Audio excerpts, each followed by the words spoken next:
Welcome back to Ghost of Radio. Tonight, we return to the golden age of mystery, suspense, and shadows. Dim the lights, settle in, and let the voices from the past take over the night. Once again, we bring you the thrilling adventures of The Shadow, the hard and relentless fight of one man against the forces of evil. These dramatizations are designed to demonstrate forcibly to old and young alike that crime does not pay.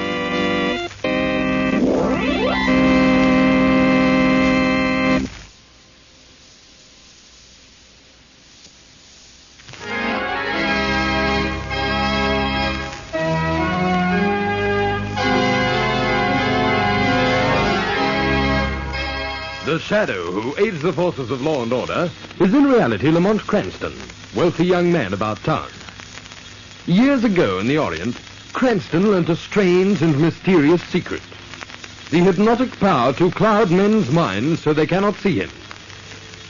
Cranston's friend and companion, the lovely Margot Lane, is the only person who knows to whom the voice of the invisible Shadow belongs.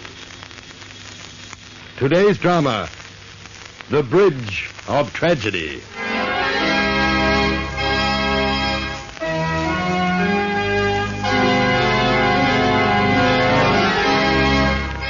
Over the river, men are throwing a web of steel cables and concrete. The bridge. Calculating to the thousandth of an inch, figuring stress and strain of steel supports, computing everything to its minutest fraction. The bridge must be safe and strong and last forever, perhaps. But there is one thing that is not calculated, not figured, not computed.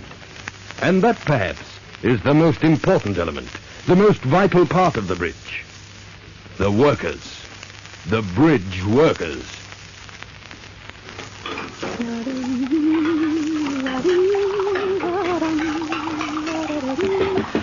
Oh, just a minute. Oh, dear.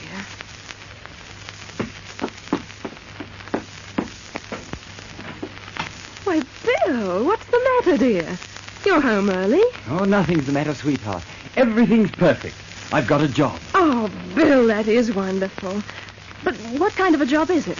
Well, you're not going to be too keen on it. But it's my type of work. Not the bridge, Bill. Oh, you promised. Myra, listen to me, please.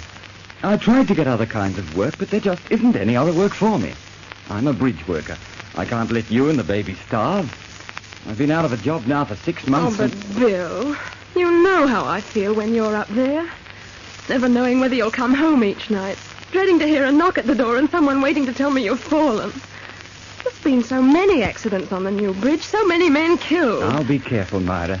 That death siren won't blow for me. Those other men probably said the same thing. Told their wives that they'd be careful, too. Myra, it's my kind of work and we need the money. I start tomorrow.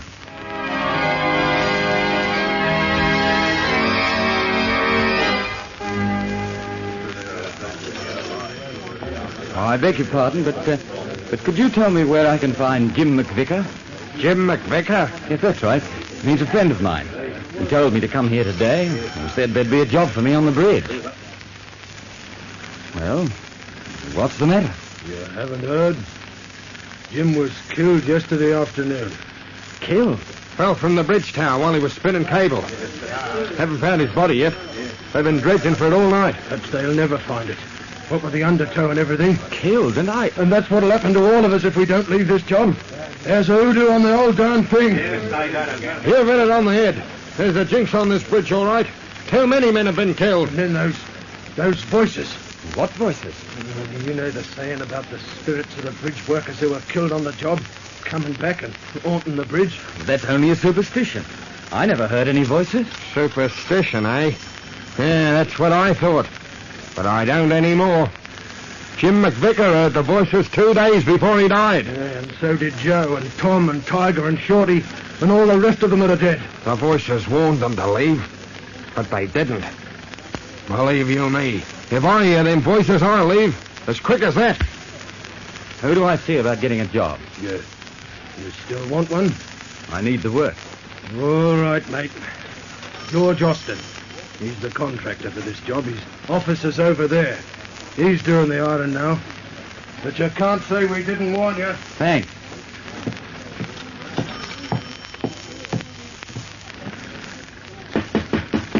Come in.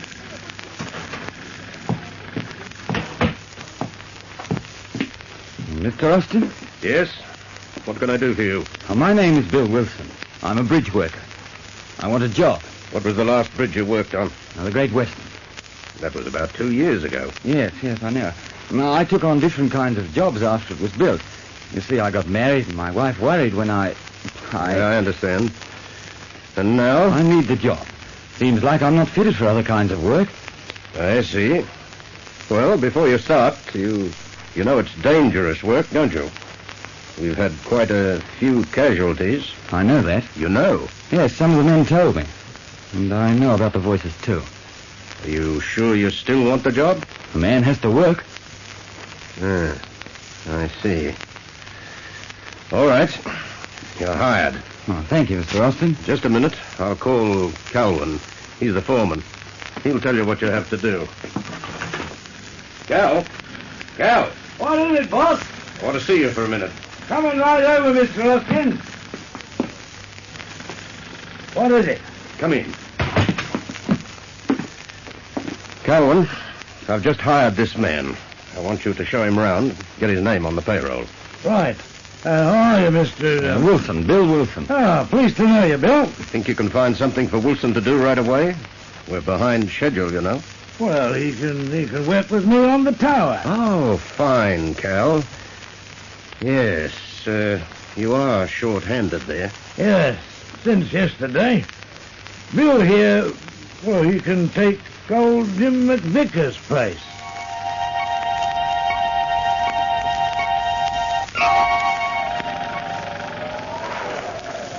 Hey, Bill, how are you doing? I'm all right, Cal.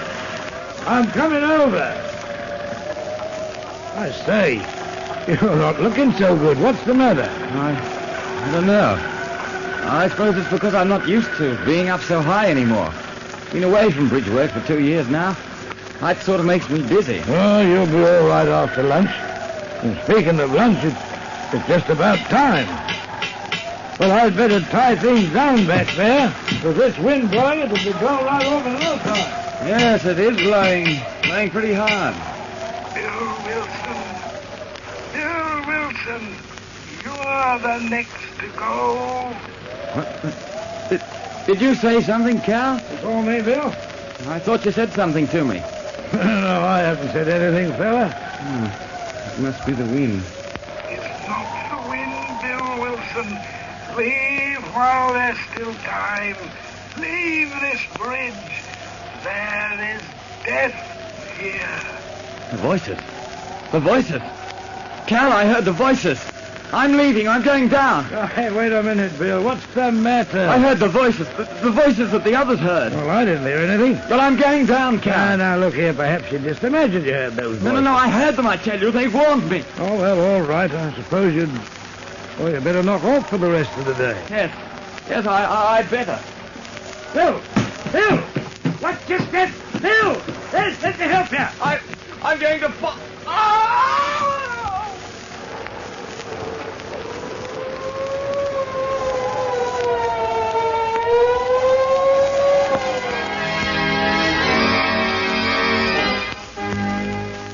It sounds so weird, Lamont. Each time the voices have been heard, a man has fallen to his death. Yes, I was reading in the paper this morning, Margot, that the contractor, George Austin, is having trouble with the men. They're afraid to go to work. He's had to give them extra bonus to keep them on the job. Why, perhaps that's the answer. What? Perhaps some enemies of Austin's, is doing this to frighten the men. Slow Austin up on his job and ruin him. Well, it seems a pretty horrible thing to do just to cause a man's financial ruin. Yes, I suppose you're right. Oh, it can't be that. But I'm going to find out if... Oh, I wonder who it is. Red. Hello, Miss Lane. Hello. Well, what brings you here? Well, I was cruising around in my cab. I was cruising around and I got to thinking to myself. So I thought, now isn't this a beautiful sort of day, I thought? So then I thought, Miss Lane ought to be out riding. She's all alone, so so she's all alone, is she? And what am I doing here? Oh, I didn't... I didn't know you were here, Mr. Cranston. I didn't say... Oh, gosh. I reckon that was a fox pass, all right, that was. No, it wasn't, Red. It was very thoughtful. Come on in. Well, I only thought Miss Lane might want to go shopping or for a drive or something. I thought... You that... just wanted a customer, Red. Isn't that it? Yeah, that's it. A customer. Oh. Well, Red, you've got a customer. Me. Oh, where are you going, Lamont? Well, first we're going to Red's house. Yeah, first we're going to my house. What? Red, do you have an old suit that I could wear? Old suit? I'm wearing my old suit now. You can have my new suit if you want to, Mr. Cranston. No. Now, wait a minute. Let me see. Yes, I think the suit you have on would be just about right for me. What? Red, have you a brother? No. But I got two married sisters, Isabel and Clarissa. Well, now you've got a brother, too. Me. I'm your brother. Stan. Stan?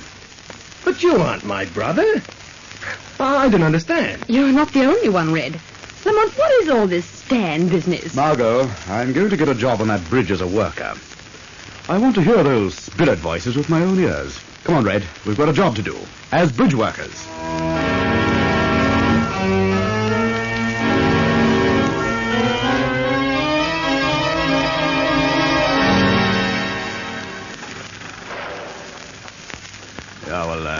I heard there was a job here on your bridge, Mr. Austin. I need a job, so here I am. Of course, you know about the trouble we've been having here. The men killed. Yeah, I read about it. The men think they've been hearing ghost voices. Well, the way I look at it, You still want the job? Eggleston. Stan Eggleston. Of course I want the job. I'm not afraid. My brother Red always says that if you... Oh, just a minute. Come in. Hello, George. What do you want, Bascom? Hell, now. That's not a fine way for a man to talk to his creditor. I warned you that I didn't want you spying around here. Now get out. I just wanted to check up on how the work was progressing. I've good reason for wanting to know. 150,000 good reasons. You'll get your money. Don't worry. Oh, I'm not worrying. But perhaps you are. I read about the trouble you've been having down here, and I just wanted... Just a minute, Bascom. Stan, would you go into the other room and wait? I'll be with you in a minute. What? Oh, yes, certainly, Mr. Austin. Yeah. This one? Yes. All right. Now, what are you trying to do, Bascom? Frighten my men off? You know I've been having trouble. Yes, that's right. Losing quite a few men, aren't you? Behind schedule, too. That's none of your business. Perhaps not, Austin. But it will be my business if you fall down on your commitments. If I do, you'll win. You'll get everything I have. But I haven't failed yet. No, you haven't failed. Yet. But you've only got 30 days more. Get out. Get out and stay out, or I'll have you put out bodily. The siren! That means another man has fallen.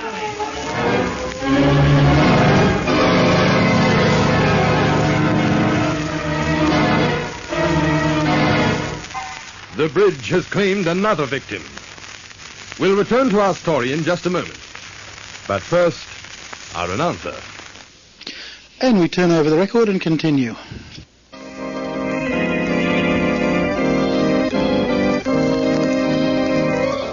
And now, back to the shadow. The long, mournful siren that signals death amongst the construction gang blows once again. Contractor George Austin listens stunned to its one-note requiem for a moment, then strides across the room and opens the door. Mr. Austin! Davis has fallen! I'll be right with you. It won't be long now. No, Mr. Baxter. Huh? Perhaps not. If you're allowed to continue your work. What? Who said that? Men call me the Shadow. I can't see you.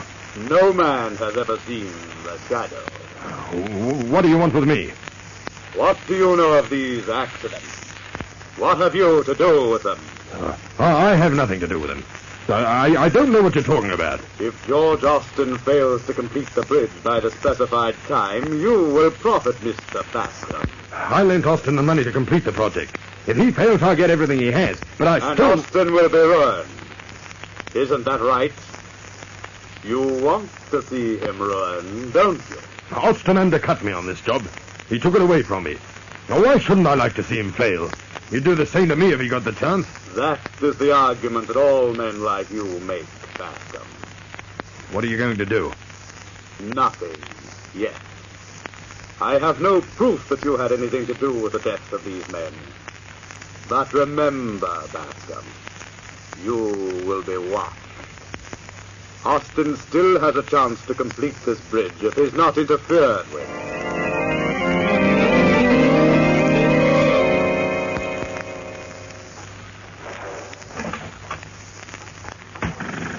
You're the man that wants the job here? My name is Calvin. Mr. Austin asked me to take care of you. He's busy. How do you do? Ever work on the bridge? Well, no, I've been doing... What are you doing here, then? Well, I understood there was a job here. And how do we know that you haven't something to do with these accidents? Well, now, look here. I never been near this place before. What makes you think you can do this kind of work? Well, if you'll just give me the chance, I'll tell you. Go ahead. You see, I've been doing construction work almost all my life. And, I see. What kind? I'm a riveter. Think you could learn to spin cable? I have a crack at it. All right. You're hired. Report for work tomorrow morning. Right. I'll be there. Wait a minute. What's your name? My name, Stan. Stan Eggleston. Stan Eggleston. Yeah, I live with my brother. He's called Red. He drives a cab. Any other relatives, Stan? No, sir. Oh, then he'd be the one to... Well, this is just a matter of form, you understand. But in case anything should happen to you, he'd be the one to inform. Is that right?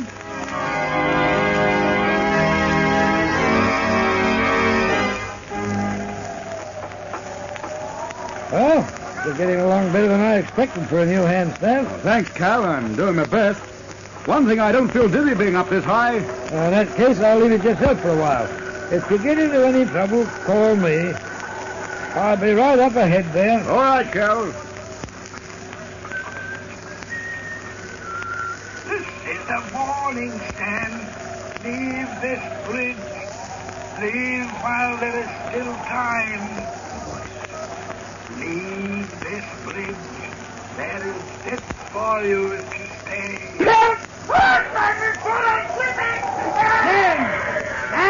Stan! Another one gone.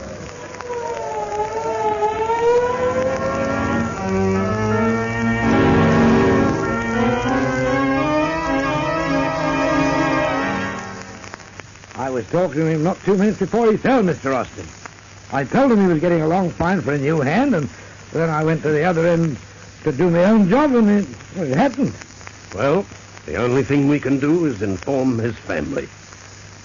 When is this thing going to stop? When is it going to stop?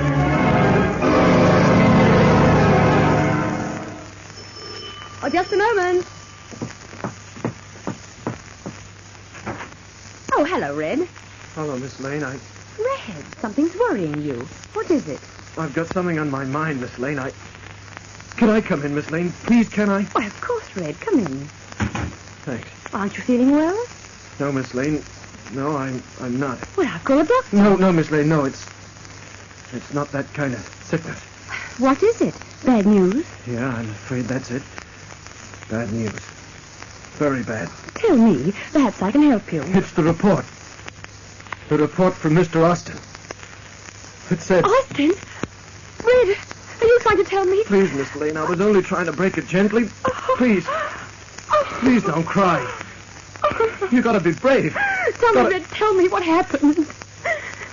Well, Mr. Cranston got the job at the bridge like he said he was going to. And, well, like the others, he fell, too. No, please, Miss Lane, you must try and pull yourself together. Oh, I had a feeling that Lamont shouldn't have done it. Poor Mr. Cranston. He was such a great fella.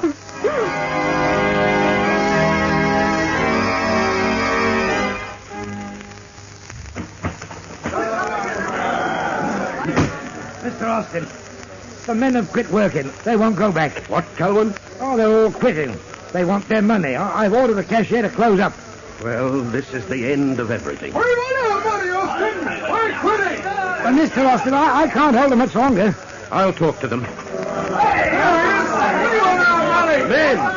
Please, listen to me. Go ahead and talk, Austin, but we're quitting just the same. That's right. We want our money. Tell the paymaster to pay us all. You'll all get your money now if you want to quit. But any of you who want to continue... Don't you understand, Austin? We're leaving for good. That's right. What good is money to us if we're not alive to enjoy it?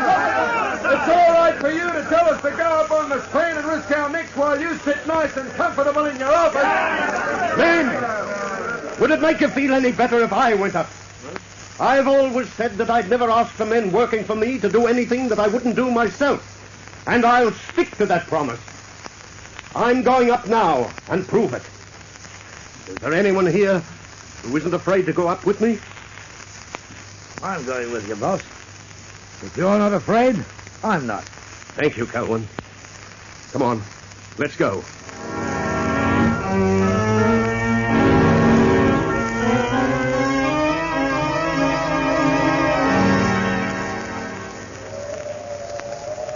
How long have we been up here, Calvin? About half an hour, Mr. Austin. Well, I should imagine that will show the men that the bridge is safe to work on. We'll go down in a few minutes. If the accidents would only stop, I could get more money from the bank. Look at them down there watching. Yes. They expect us to fall. Yes. They're so sure we're going to, it almost seems a shame to disappoint them. What? You're going to die, George Austin. And at last I have you up here. I wanted you to die the way she died, falling down, down, down. Calvin, you are the voice. You've done all this. Yes, I'm the voice. I pushed young men to their death. You wanted to ruin me? Yes, I wanted to ruin you. But more than that, I wanted you to die as my daughter did. I planned all this to bring you up here and... No, you couldn't. You're my friend. I've known you for years. I'm your friend, eh? Your friend. But my daughter wasn't good enough for your son to marry. I had no control over that. It wasn't anything I could do. He wasn't in love with her. It was you who persuaded him not to. You who sent him away. And she wasn't good enough for him, you thought. Calvin, you're out of your mind. Yes, perhaps I am. Yes. Perhaps if you'd seen your daughter jump to her death, then you'd be out of your mind, too. It's all your fault. All yours. Calvin, let's go below and talk this thing over. You're mistaken, I tell you. Ah, yes. You'll go down, all right. Oh, yes, you'll go down the quick way, turning over and over. It'll only take a second or two, but in that second you'll suffer. Yes, you'll suffer as she suffered. Calvin! Let go of me. We'll both go over. Let go. That's the truth I do. I have nothing to live for now, and you'll die. I can rest then. Calvin, I'm slipping. I can't hold on much longer. No, you're going to die if you've got any prayers to say. Say them. No, Calvin, you fail. My throat. Let go. I'm choking. Austin. Are you all right? What? Who said that? I can't see you. Men call me the Shadow. You can't see me because of the hypnotic mist I've cast before your eyes. Shadow? Yes, I've heard of you. Calvin, where is he? He's lying there, unconscious, Austin. He tried to... Yes, I know. But justice has caught up with him, as it does with all criminals.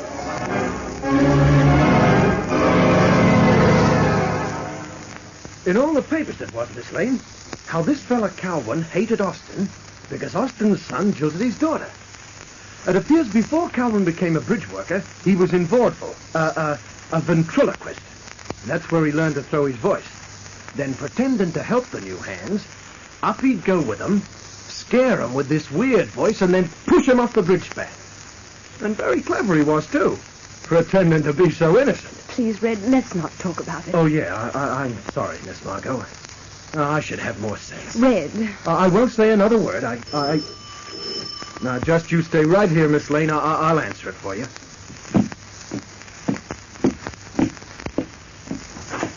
Hello, Red. Oh, hello, Mr. Cranston. What?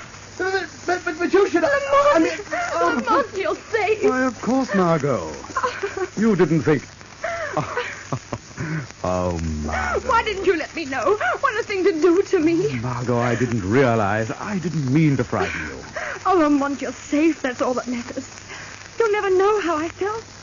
How did you do it? Well, when Calvin started that ventriloquist act of his, I hypnotized him, yelled out, and pretended to fall. Oh, I see. And Calvin thought that you had really fallen without his help. Oh, Lamont. Oh, Lamont. Red. He knows. What? Oh, that I'm the chef? Oh. No, I don't think so. I don't think Red knows I'm the Shadow, Margot. What do you mean, Lamont? The excitement was too much for him. He's fainted. Fainted?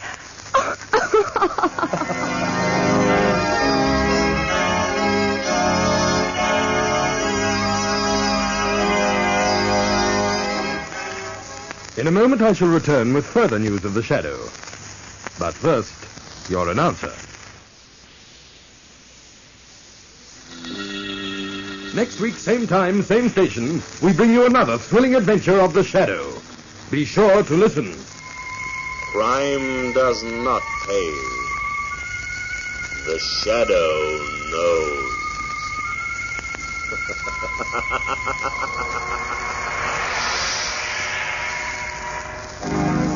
This feature is produced by Rex Johnston of Grace Gibson Radio Productions. A masterpiece of suspense.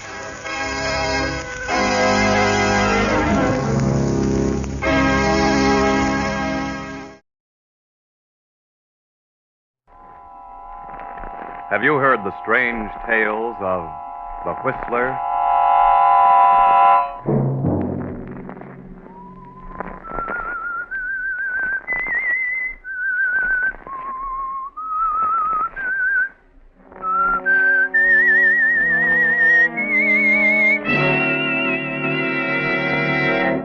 I'm the Whistler. I know John Blake isn't here. I know because he's disappeared. I know you're trying to keep it out of the press because you think he's been kidnapped. Another Sunday night, and again, CBS presents The Whistler.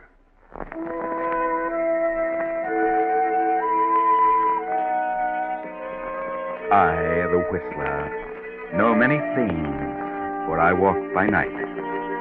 I know many strange tales, many secrets hidden in the hearts of men and women who have stepped into the shadows.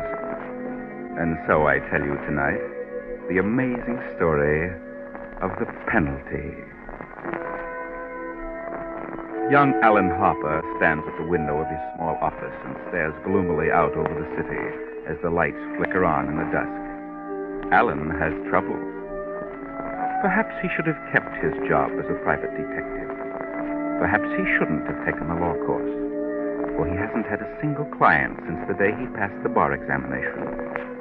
Better to give up and go back to the detective agency. Then the door opens and a figure steps into the dimly lighted room. Are you the attorney? Oh, yes. Yes, I'm Alan Harper. I have a little business for you. Business? Oh, what kind of business? I want you to draw a will and later deliver a letter for me. A will? Oh, yes, of course. Do you know who I am? Well, I've certainly seen you before, but I just can't place you. I'm John Blake, president of the Plymouth Building and Loan. Oh, yes, of course. I've seen your picture many times. Yes. But why have you come to me? You have a staff of the best attorneys in town. I know, but because of the peculiar nature of the business at hand, I prefer an unknown, a lawyer who had no previous interest in me or my affairs. I see. And also one who was not doing any too well. Well, I'll have to admit that you picked a good example. In a few moments, you'll have guessed what I have in mind. You'll know why I can't have my own attorneys handle this. Why not? You have no personal interest in me, Harper. This is a cold business proposition, and I'll make it worth your while. Yes? When I walk out of here, I want you to forget the whole thing for a few days. Agreed? Very well. Then take down what I say, and I'll sign it. To my daughter, Anita Blake, I leave all my property, personal and real, including the painting of her mother, Marcia Blake. This will supersedes any and all instruments of this nature previously drawn. Yes. That's all. Oh? Yes. I'll sign it now. Now, here is a letter addressed to my brother, Hilary, in this city. He's recently returned after 25 years in Australia. Though he has written me several times lately, we've been estranged all these years over a situation which this letter will clear up. Very well, Mr. Blake, but just what... No questions, Mr. Harper, please. I want you to keep the will and letter. You'll know what to do with them when the time arrives. Are you... I mean... Mr. Blake, are you afraid of being murdered? No, Harper, there was a time... Oh, but not now. Sounds a little crazy to me. Here you are, young man. Your fee. What? $1,000. Oh, but that's most unusual. Why all that? I'm paying you that much because I know you need it badly, and your need will make you keep our agreement that you'll forget all this for a few days and say nothing to anyone. You're planning to commit suicide, Mr. Blake. And what if I were? Then it's my duty to stop you. What would my death matter to you? People die every day, commit suicide, or murdered. It means nothing to you. Yes, but this is different. Mr. Harper, I'm not planning to commit suicide. You're sure? Yes, I assure you. So if you don't care to go through with the agreement, I'll take the money back and find someone else. No. No, I believe you, Mr. Blake. I'll keep the agreement. I've got to. Very well. Goodbye, Harper, and good luck. Goodbye, Mr. Blake.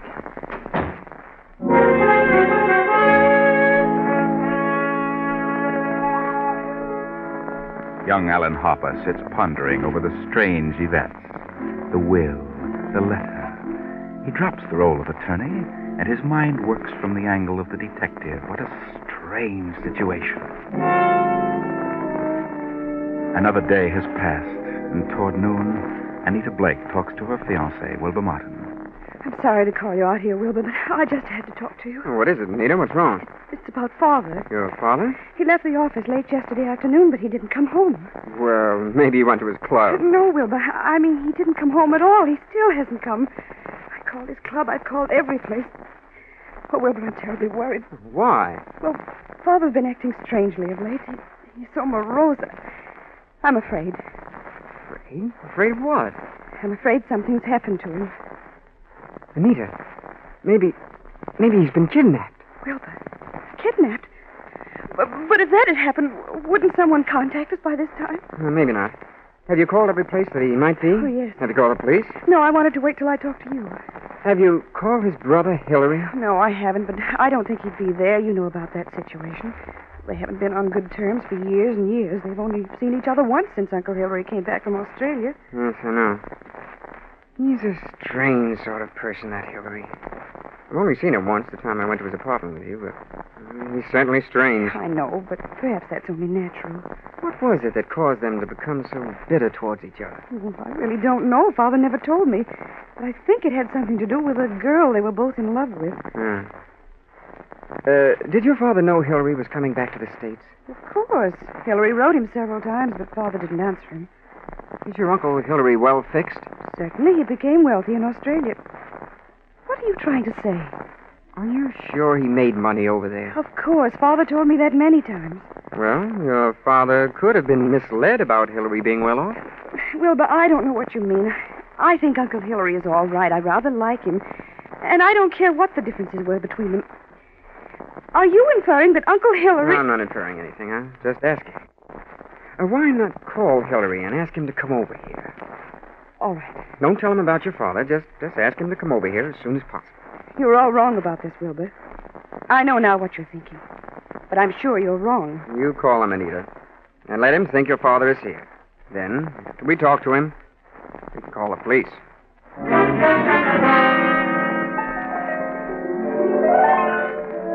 Wilbur is very clever. He may be right about Hilary. Maybe Hilary knows something about his brother's strange disappearance. But then Hilary is clever, too. Quite clever. A half hour later, Hilary arrives. What on earth is this all about? I'm awfully glad you could come so soon, Uncle Hilary. John Needle? Oh, you remember Wilbur Martin, Uncle, my fiancé. Yes, of course. What's wrong with you two? What's happened? Mr. Blake, how long since you've seen your brother? Why, it's been about 4 or 5 months, shortly after I came here from Australia. Wilbur, Would you like to have a few words with him? Why, certainly. What's happened? Wilbur, stop this nonsense. Uncle Hilary, Father is... Well, he isn't here. He's disappeared. What? Disappeared? Yes, and Wilbur thought maybe you knew where he was. Oh, I see. Well, Wilbur, I don't know. I know that now, but, well, I just wanted to make sure. Don't let your imagination run away with you, Wilbur. Father didn't come home last night from the office, and I've called every place. Every place. Well, what do you think's become of him? Well, he's been acting very strangely. I'm afraid that he's committed suicide. Suicide? But Wilbur thinks that somebody may have kidnapped him for ransom. We could both be right. He could have been murdered. I suggest that you call the police at once and check the hospitals, the morgue, every place. Yes, of course. You call them, Wilbur, please. I can't. Yes, yes, darling. I'll attend to it.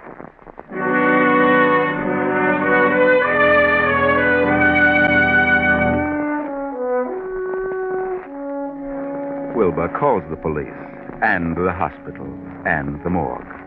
But he learns nothing of value. 2 days pass by, and still not a sign of John Blake or his body. Then Alan Harper, the attorney, visits the John Blake home. Come in, Mr. Harper. Thank you, Miss Blake. This is my fiancé, Mr. Martin. Mr. Martin? What is it, Mr. Harper? Is your father here, Miss Blake? My father? Why, no. What did you want to see him about, Harper? Why, I wanted to see him on some personal business. Well, why don't you try to find him at his office? I did, but he isn't there. He hasn't been there for several days. Just what is your business, Mr. Harper? Why do you want to see Mr. Blake? I don't want to see Mr. Blake. Because I don't think he's here. I came to see Miss Blake. What do you want, Mr. Harper? Who are you? I'm a detective. Detective? Yes. Go on, Mr. Harper. I know John Blake isn't here. I know because he's disappeared. I know you're trying to keep it out of the press because you think he's been kidnapped. We called the police. We asked them to keep it quiet. Yes, I know that. But I'm working in the background. Well, if you don't think he's here, then where do you think he is? I think he's dead. Dead? Why do you think that? Just what do you know, Mr. Harper?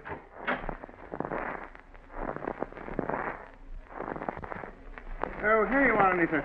I wanted to talk to you and... Mr. Blake. What? And who is this? Mr. Blake. Well, sir. You seem startled, young man. What's wrong? Oh, yes, I am, sir. I thought that... What did you think? Well, I thought you were dead, sir. That is... He's a detective. I'm sorry. I'm sorry, Mr. Blake, but... Well, I guess curiosity got the better of me. What are you talking about? Well, you remember. The agreement. What agreement? Wait a minute. Do you know who you're talking to? Yes, of course. John Blake. No, Mr. Harper. This is my uncle. My father's brother, Hilary. Hilary? Hilary Blake? Yes, my father's twin brother. Twins? John and Hilary were twins? Of course. Well, I didn't know that. Then apparently you know my father, John Blake. Yes. What did you know about him? You know where he is? Well, excuse me just a moment. I've never been so startled in all my life. Yes. Yes, now that I look at him, now that I recall his speech, there's a difference. And why do you think John Blake is dead, Mr. Harper? I've just come from police headquarters. You mean he's been murdered? No, not murdered. From all indications, he's committed suicide. Suicide? Are you sure? Oh, Father, I was afraid of this. This morning, a hat and coat and overcoat were found on the river docks. In the coat was a typewritten copy of a will made the day before yesterday. The hat bears the initials J.B. There was a will, you say? Yes. Could you identify the hat and coat, Miss Blake? Of course. Very well. Come in, Sergeant. This is Sergeant Hanlon. Do you recognize this coat and hat, Miss Blake? Yes. Yes, I do. They were father's. Oh, Wilbur. Suicide? I can't understand it. But the hat and coat are not conclusive evidence. What about the will found in the pocket? Show them the will, Sergeant. You read it, Wilbur. Yes, of course. To my daughter, Anita Blake, I I leave all my property, personal and real, including the painting of her mother, Marcia Blake. This will supersedes any and all instruments of this nature previously drawn. But no signature. I have the original. Here you are. It's the original and signed. Where did you get this, Harper? Look at the signature of the witness. Alan Harper. You witnessed the signature? I did. And how do you explain that, Mr. Harper? Because I typed the will for John Blake the night he disappeared.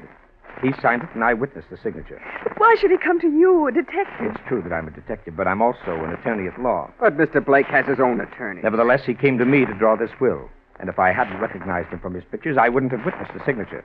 You recognize your father's signature, Anita? Yes. Yes, it's his, all right. I still can't understand the reason for his doing such a thing. He had everything in the world, everything to live for, money, position. He must have been out of his mind. Well, I'll admit he did act very strangely, but he seemed to be rational enough. But this still isn't proof that he's dead. There's no body, no proof that he committed suicide. The body may not be found for days, but this evidence at hand certainly indicates that a body will be found eventually. Maybe not, Mr. Harper. It's possible they could have... What were you going to say? Nothing. Miss Blake, in a way, I blame myself for your father's death. How do you mean? While he was dictating the will, I had a premonition that he was planning to kill himself. When I confronted him with my suspicion, he was able to convince me that he had no such intention. It's obvious now why he came to me. Why? He wanted someone who didn't know him personally. His own attorneys would have been able to see through his plan and prevent his carrying it out. But why did he make this new will if he'd already made one? Yes, that's what I'd like to know. Well, I'm still not convinced that he committed suicide. No? Well, maybe this will help. Here's the letter he asked me to deliver to Hillary Blake. A letter? To me? Yes. He said it would clear up a few things. Well, what does it say, Uncle? Well, it says several things. Things he'd never have said unless he were going to die.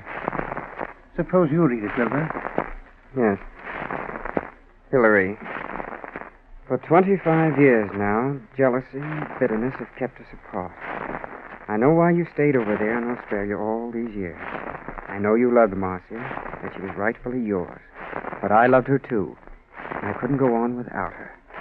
I know you despised us both all these years, and I pretended to despise you. I had to pretend because I lied to Marcia. I told her you were engaged to a woman in Australia.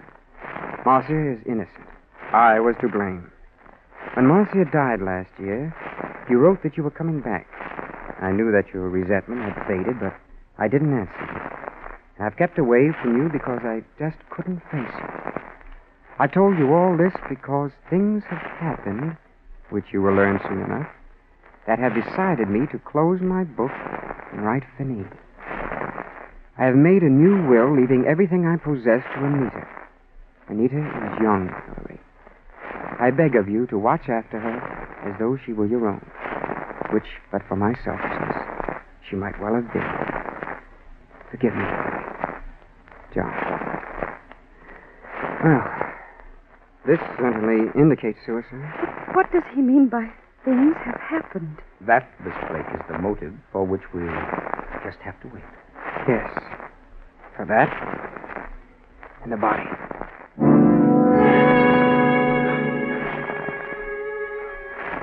Everyone seems to be convinced that John Blake has committed suicide. That is, everyone except Wilbur Martin. But still the body has not been found. Then, one morning 4 days later, Alan Harper calls Anita and Hillary to police headquarters. Morning, Miss Blake. Mr. Blake? What is it, Mr. Harper? Have you found John? I hope you don't mind my coming along, Mr. Harper. No. No, not at all, Mr. Martin. What's happened? They found a body this morning on the rocks at the mouth of the river. It's rather badly bruised and cut, and, well, it's in a bad condition, but I think you should look at it. Oh, I know how you feel, Miss Blake, but I'm afraid it's necessary. Very well. I'll be all right. May I come too? Please do, Wilbur. This way, please.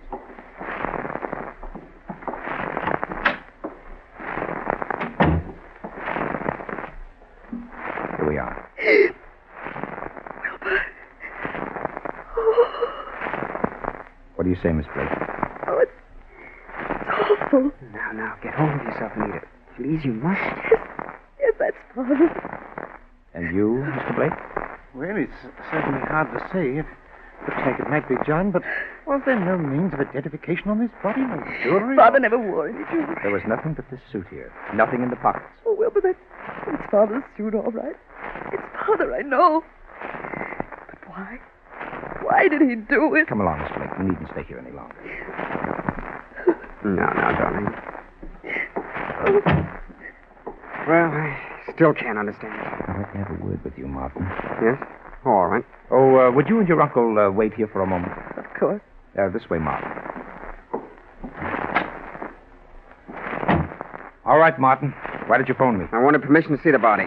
Do you think it was John Blake? Oh, I can't tell, but they certainly should know. Wilbur, from the start, you've been skeptical about this suicide theory. Why? Why?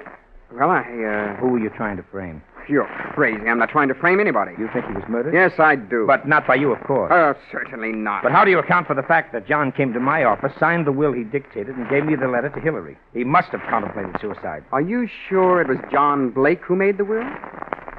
You think it was Hillary? It could have been. But John's temples were quite gray, and he had no trace of an accent. Hillary could have dropped the accent and grayed his temples. Go on. He could have gotten hold of John's clothes and hat. And after he left you, he could have killed John and thrown him in the river and left the evidence at the riverfront. And why would Hillary kill John? Well, there have been several reasons. Maybe because of Marcia. Several reasons. Did John Blake object to your engagement to Anita? No. Why should he? Anita Blake identified her father's handwriting on the will and the letter to Hillary. She identified the body, but you keep harping about murder. Maybe she only thought it was his handwriting. You'd better be careful, Wilbur. If you're trying to make a murder out of this, you may hang yourself. What? How? False accusation. I've still got the will and the letter to Hillary. I checked with papers at John's office. The writing is the same. Maybe Hillary is clever at forgery. Maybe. Did you have the experts check the writing? Not yet. Well, then how can you tell unless you had a sample of Hillary's writing? I take it you have a sample of Hillary's writing. You found the letters from Hillary to John? Yes. Found a packet of them on his desk. Good. That, Wilbur, is what I was waiting for. Well, there they are. Several of them tied together. Now, I'll tell you something. I never thought John committed suicide. I think he was murdered. You do? Yes. And before you go, Wilbur, I'd like to have a sample of your handwriting. Here on this pad. Very well. Thank you, Wilbur. I'll see you tomorrow.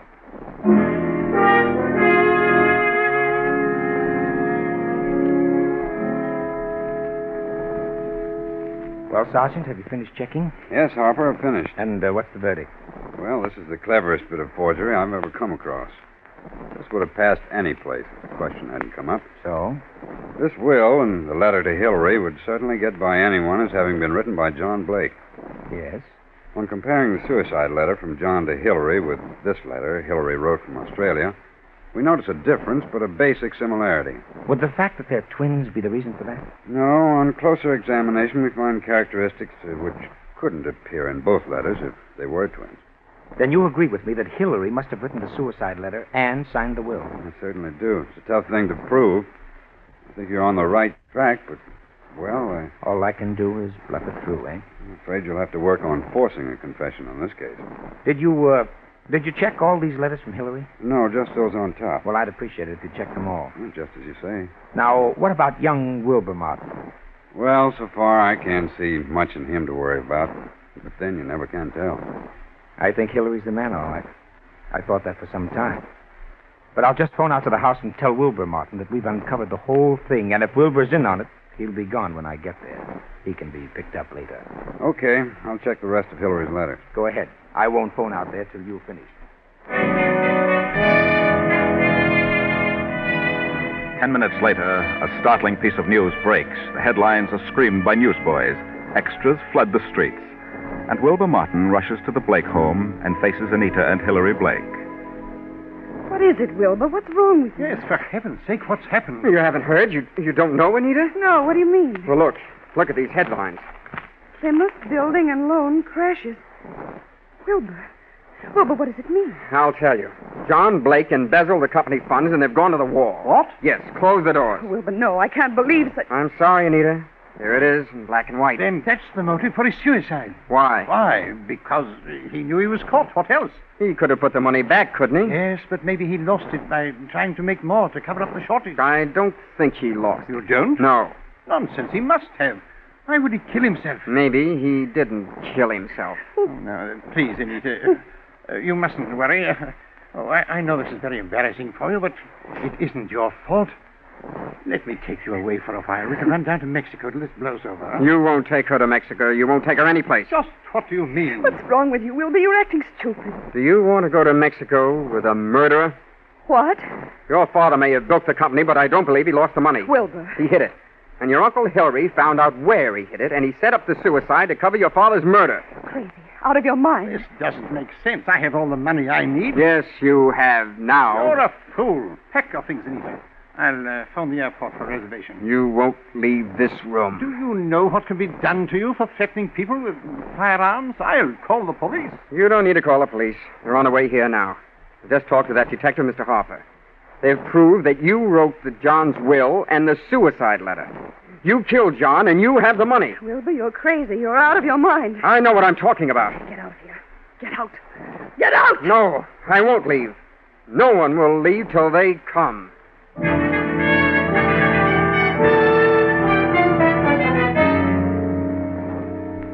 Well, you got here just in time, Mr. Harper. Hilary was going to Mexico on the next plane and taking Anita with him. Mexico? Yes, he knows everything. I just told him about the handwriting discovery. John Blake stole the money from the loan company. Hilary here found out about it and learned where it was hidden and killed John. He's talking nonsense. Mr. Blake, Sergeant Evans here is the police handwriting expert. He's examined the will and the suicide letter from John. He's also checked them with your recent letters from Australia. What? And your letters from Australia show a definite resemblance, the same characteristics which appear in the will and the suicide letter. You wrote the suicide letter? Definitely.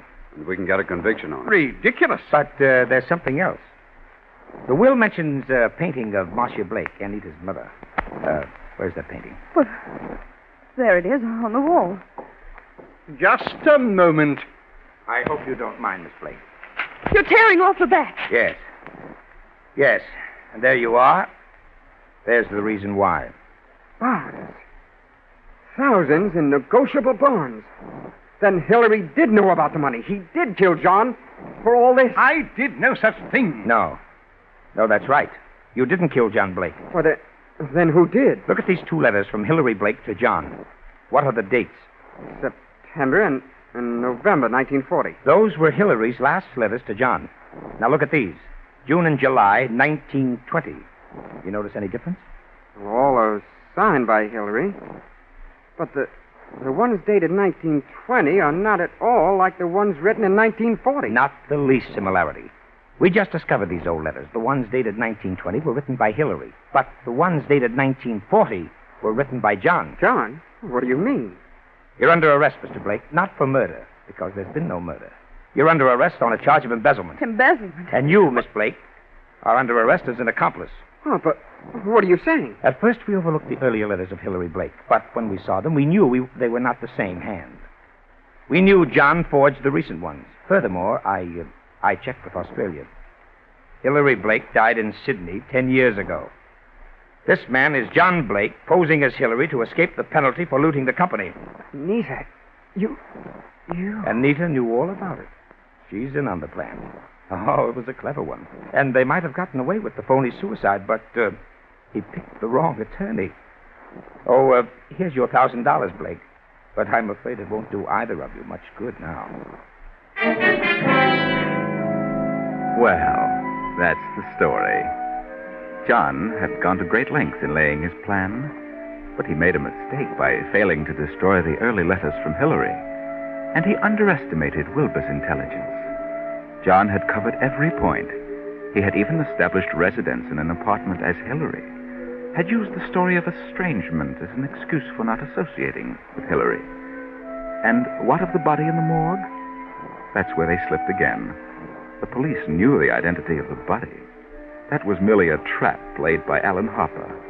Anita was too quick in identifying the first body she saw, too anxious.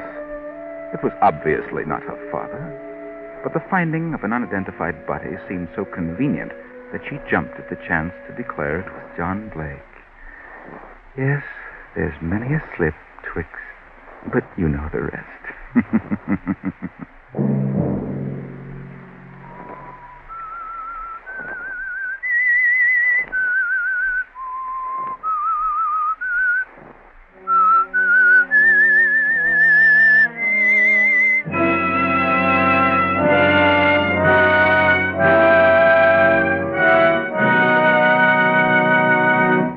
CBS has presented The Whistler.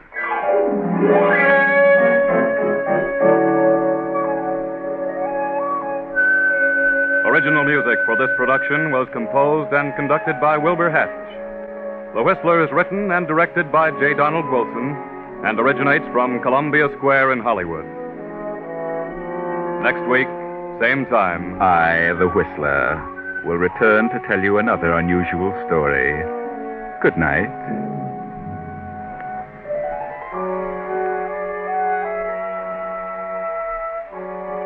This is the Columbia Broadcasting System.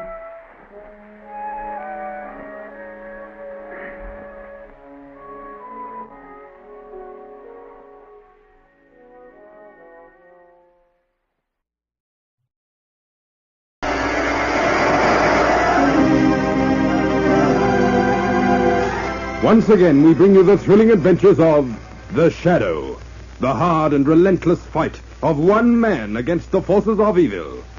These dramatizations are designed to demonstrate forcibly to old and young alike that crime does not pay.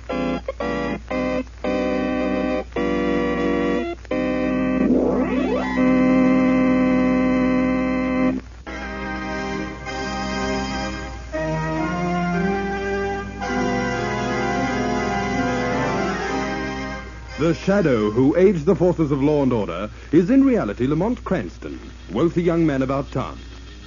Years ago in the Orient, Cranston learnt a strange and mysterious secret, the hypnotic power to cloud men's minds so they cannot see him.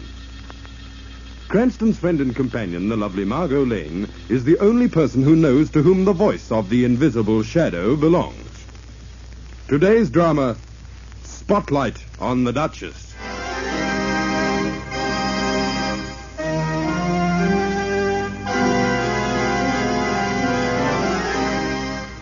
The scene is set in a low-class saloon, filled with the wispy haze of cigarette smoke. On a high stool leaning against the counter is a blousy, peroxided blonde, her heavily lined face streaked with thickly caked makeup. What is a drunken man like? Or like a drowned man? A fool. A madman. A drink too many makes him a fool. Another maddens him. And the last one drowns him. Give me another drink, barman. I'm coming up for the last time. Give us some more of that Shakespeare, Millie. Wait till I oil the old vocal cord. All right, Millie Bernhardt. You've played your last scene. It's the police. Come along with me, Millie. What for? For the murders of Mary Kennedy, Hagan Bales, and Peggy Bell. What?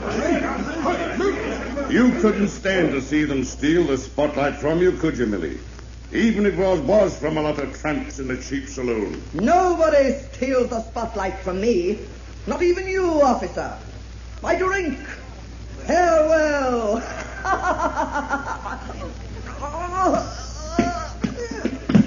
What happened? It's Millie. She's dead. She poisoned herself, just as she poisoned the others. But she did it. She kept the spotlight until the very end.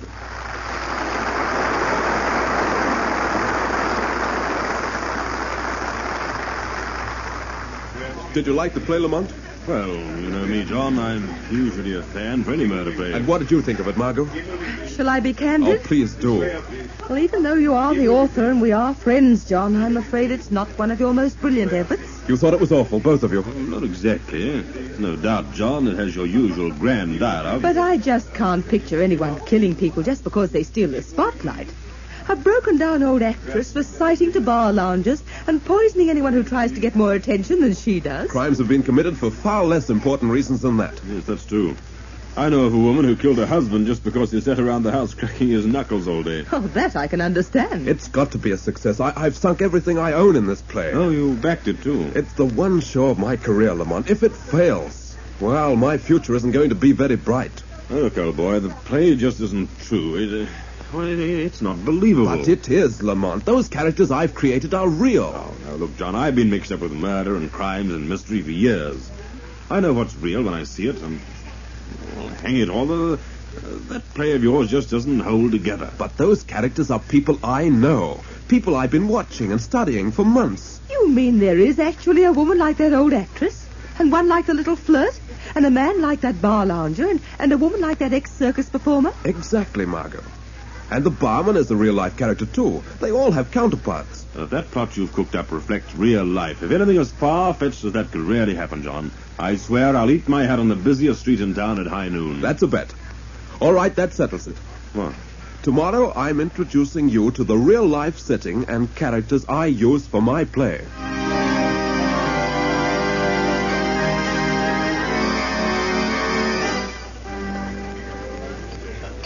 Well, how do you like it? Well, it looks like the first act curtain on the lower depths. wait till you meet the barman. Hello there, Mike. Well, if it isn't Mr. Drake again. Meet a couple of friends of mine, Mike. Miss Lane, Mr. Cranston. Reckon you're welcome if you're friends of Mr. Drake. Heard you got a show on that open last night. Yes, you'll have to come around and see it, Mike. I'll give you a couple of tickets. The Duchess been in yet tonight? She'll be around, Mr. Drake. You know, there isn't a tramp in the neighborhood who doesn't get in at least once a day, unless they got both their legs cut off. Then I reckon they get someone to carry them in. What'll you have? I don't mind telling you, my liquor will tear a hole in your shirt. 3 beers, Mike. 3 beers it is, Mr. Drake. Where on earth did these poor souls come from? Well, they've usually hit rock bottom when they find this neighborhood, Margot. That's right, Mr. Drake. Poor devils. I feel sorry for most of them. Now do you believe my characters are real? Characters? Perhaps, John. Oh, that plot. I always say you don't know how much suffering there is in the world until you get behind a bar. You see, I'm sort of a philosopher, you might say. They all know they're at a dead end. I suppose most of them live around here? They don't live, miss. Some of them are still breathing, but that's about all. They come in here with butterflies in their stomachs and go out with bats in their brains. Oh, it's the Duchess. Now, there's a real lady for you. Oh, yes, Duchess. Here she is. Here's the woman I patterned my leading character after. Ah, my friend. Parting is such sweet sorrow. Why, where you going, Duchess? You just got here. I'm not myself today, Mike. A double-header. Quick, knave. My hands tremble. I see spots before my eyes. What's that from, Duchess? Shakespeare? No, from hitting the bottle. Just put it on the bar, Mike, my love. I'll sneak up on it. Come on over here, Margot, Lamont. I've got someone else I want you to meet. Hello there, Mr. Drake. Oh, hello, Freddie. Gee, who are the tops? Freddie, this is Miss Lane and Mr. Cranston. Very pleased to know you. Come on, Duchess, give us a power. Yes, Duchess, recite something sad. Yes, Duchess, come on. Oh, will you be quiet, the lot of you? I'm in no mood for the bard tonight. That doesn't surprise me any. What's the matter with the Duchess tonight, Freddie? She doesn't seem her usual jubilant self. She's still mad about Jenny. Jenny? What did she do? Jenny Green, that's my girl, understand? She's a beauty, too, isn't she, Mr. Drake? Oh, yes, she is, Freddie. Just about my height, nice long yellow hair, big blue eyes, and a figure with all the trimmings. That's Jenny. She sounds like Ida in your play, John. She is, Margot. There isn't anybody like Jenny, lady. What does the Duchess have against her, Freddie? Well, yesterday the Duchess was here reciting some of her crackpot poetry when Jenny gets tired of it. Jumps up and puts a coin in the jukebox, which starts up and drowns the Duchess and Tommy Dorsey. The Duchess gets annoyed, see, and nearly cleans up the place with her before I put a stop to it all. Oh, stealing the spotlight from her, eh, Freddie? You said it, Mr. Drake, and believe me, Jenny's the one that can do it. Will she be in tonight? Yeah, I'm meeting her here. We ain't scared of the Duchess. She can't do just as she likes. What can't I do, Freddy? Treat Jenny the way you did. Just let her show up and I'll... You keep your hands off her, understand? Who'll stop me? I'll show you. Oh, no, you won't. Take your hands off me. Lamont. We'd better stop them, John. Hey, listen, all of you. It's Ernie. What happened, Ernie? It's Jenny. They just found her dead in her room. Somebody killed her, they say. Killed her? She was murdered? Yeah. There was a glass with poison in it beside her bed and an empty bottle on the table. Well, looks like I wasn't the only one had an argument with your girlfriend, Freddy.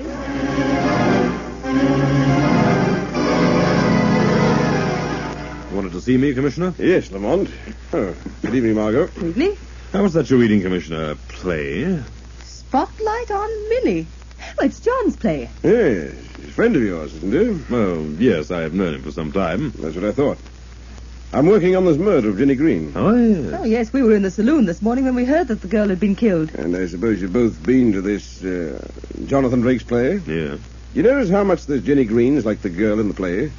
The first one to get killed? Why, yes, Commissioner Weston. Lamont and I both mentioned that last night. The papers have made a big story of it. Being a real-life version of the play, I mean. Yes, I know. I've just been talking to John. He says there's been a line at the box office since lunchtime. There are 3 murders in the play, aren't there? This Jenny Green's the first, or whatever Drake calls in the play. Then the little bar lounger gets killed, and finally the other woman, the ex-circus performer. Oh, Commissioner, you don't think there's any connection between the real murder and the play? If there was another murder, Lamont, like in the play, the show would be set for a long run, wouldn't it? You mean if the other murders in the play actually happened in real life? Oh, Commissioner, that's ridiculous. I mean, instead of drama holding up a mirror to life, we'd find life following the pattern of the play. That'd be impossible. Unless the author had a hand in the real-life murders, too. Commissioner, oh, you don't think John Drake would commit murders, just to keep his play running? Men have killed for a lot less than that, Margot. Oh, but this is ridiculous, Commissioner. Oh, you don't think there's going to be another murder? You mean the way the little loafer was killed next, in the play? I'm not going to take any chances. That's why I sent for you. I believe you're serious. You bet I am. Now, look, when you two were with your author friend, did you meet anybody or see anybody Drake might have patterned this next victim after? Well, of course, darling, Freddie. He's exactly like that awful little man in the play. Do you know where this Freddie lives?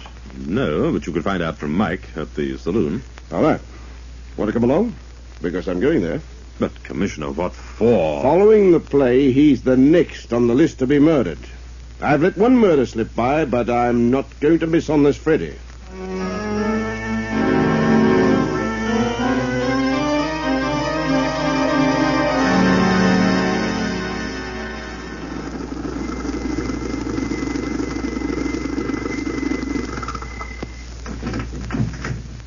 Well, this must be where Freddie lives. My, what a charming place. Commissioner, this is a wild goose chase.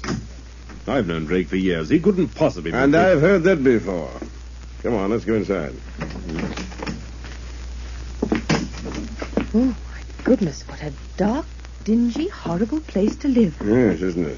Let's see now what the saloon keeper wrote down. Oh, these half shadows make everything look so frightening. Freddie's room's on the 3rd door on the left. Look, his door's opening. Yes, someone's coming out. It's Freddie. It is. There you are, Commissioner. I told you, you're all wrong. Your name, Freddie Blake? Hello there, Freddie. You remember me? Yes. I remember you. Uh-huh. Glad to see you're still all right, Freddie. Still all right. There's something wrong with him, Lamont. What's the matter, Freddie? Are you sick? No. I'm not sick. I'm dying.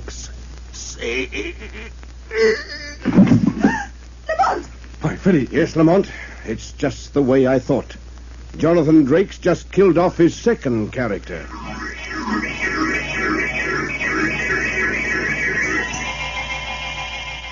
Who will be the next victim of the sinister murderer? Keep tuned to this station for the conclusion of tonight's adventure.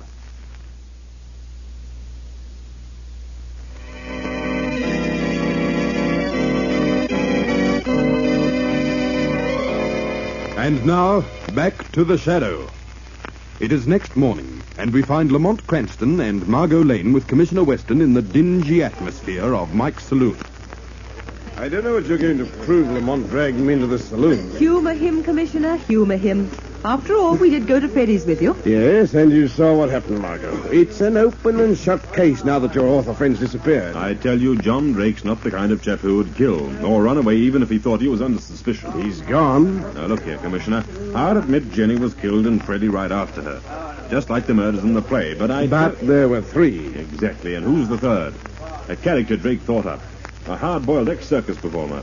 There isn't a character in this saloon who even remotely resembles her. So that's true, Commissioner. So your theory's knocked very neatly right smack into a cocked hat. The one you promised to eat, darling, if Jonathan's plot was true. Ta-da! Ah, there's the Duchess. Let's go over to the bar, Lamont. Sit down, darling. We've got box seats right at this table. Come on over to the bar, boys. Today, drinks on me. Make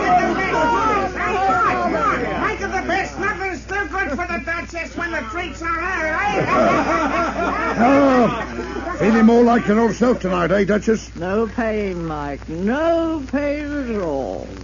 Well, everyone, here's to life. Life! Life, Duchess. I've only got 3 months. Blanche! Hey, look, it's Blanche Latour. How are you, Blanche? How are you? Back again? Out of jail, Come eh? on over and join me, everyone. Here, wait a minute. This is my party. What's the matter, Duchess? You're slipping. Have to buy drinks to get a little attention around here? You keep quiet, you rotten little shoplifter. Calm down, Duchess. Aren't you going to buy me a drink, too? No, I'm going to give you mine right in the face. Hey, what's going on here? Keep out of this, Margot. And let you see all the fun. She threw her drink in my face. Yes, and here's something to go with it.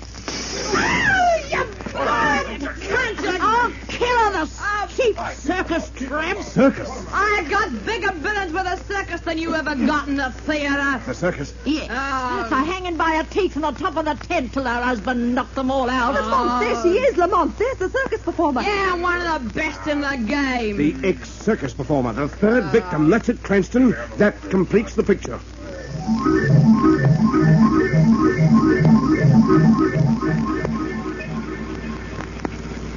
Darling, I'm so proud of you. You certainly are a wonderful detective. All right. The way you showed Commissioner Weston there was no real character, no ex-circus performer like the girl in the play. Margot, I have a feeling that Blanche Latour could tell us a great deal. But Commissioner Weston has her place completely surrounded, Lamont.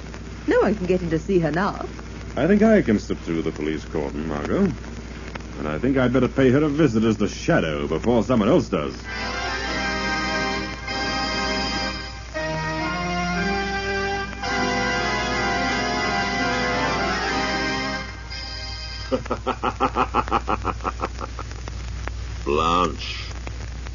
Blanche Latour. Who's that? The voice of the Shadow, Blanche. I thought you might be lonely. Gosh, I didn't know my nerves were shot that bad. What's the matter, Blanche? You're frightened, aren't you? I can hear you, but I can't see anybody. The Shadow is everywhere. And nowhere. Oh, a vaudeville act, eh? Well, I've seen better stunts than yours in sideshows. You can't scare me. I'm too late for that, eh, Blanche? You're already frightened. More than anyone knows. Yeah? There have been murders, Blanche. Your friends, Jenny Green and Freddy. You're marked to die next, Blanche Latour, and you know it. How do you know? The play written by Jonathan Drake. You knew Drake, didn't you? Yeah. He talked to me often. He told you about his play, didn't he? About 3 murders. How did I know it was really going to happen? I was in jail. I didn't know about Jenny and Freddy. Until tonight. You know you're next. Can you help me? Is that why you came? I'll help you, Blanche, if you'll help me to find the murderer. All right. Oh, wait till I have a little drink. I'll unwrap it. Just a little drink, a little nightcap. All right, Blanche. Tell me. Tell me the name of the murderer. Yeah.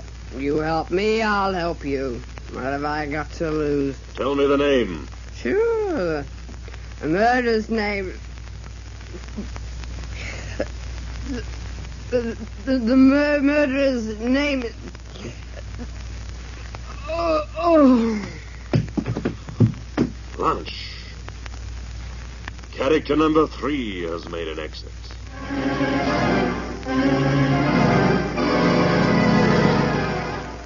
Well, Lamont and Margot, I imagine you'll have to admit I'm right now. Is that why you sent for us? Oh, really, Lamont, you can't blame him for gloating. Have you found Drake yet? That, Mr. Cranston, is just a matter of time. I still say you haven't any direct evidence. No? Wait till you see this. It's onion skin paper. Isn't that the kind used for manuscript copies? Yes, and a special kind Jonathan Drake always bought at the stationer's near his flat. I checked. Where did you find that? It was wrapped around a whiskey bottle that contained poison liquor. The liquor that killed Blanche Latour.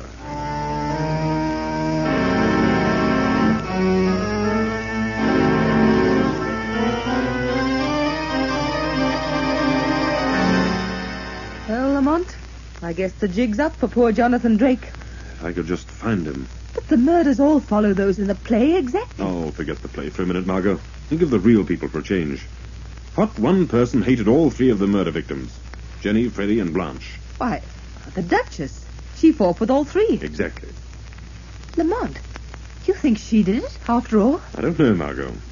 But from what Blanche said, I think she knows a lot more than she's telling us. You think she might know where Jonathan Drake is? I can't say yet, Margot. But I'm sure she's mixed up in this some way. I think it's time the Shadow played a scene with the Duchess.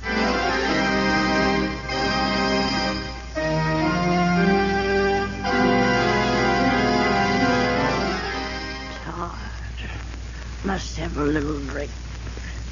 Where'd I put that bottle? Here you are. Oh, I'm thirsty. Must have a little drink. That which has made them drunk hath made me bold. There's nothing like Macbeth. I laid their daggers ready. He could not miss them. Had he not resembled my father as he slept, I had done it. I have done the deed. Didst thou not hear a noise? Eh? Who's there? Not your husband, Macbeth, my Duchess. It is the voice of the Shadow. Go away, please. I'll never touch another drop. Who killed the girl, Jenny, and Freddie, and Blanche Latour? I don't know. Let them rest in peace. They're better off. They're all better off dead than alive. Did you kill them, Duchess? No. Find him. Find the man who wrote that play. Find him, and you'll find the murderer. You know where he disappeared to, Duchess? Tell me. Tell me where he is, and the Shadow will let you alone. Yes, I know. Where is he? Search the place where the murder's been plotted. At the saloon? Yes, that's the place. That's where the murderer's been all along.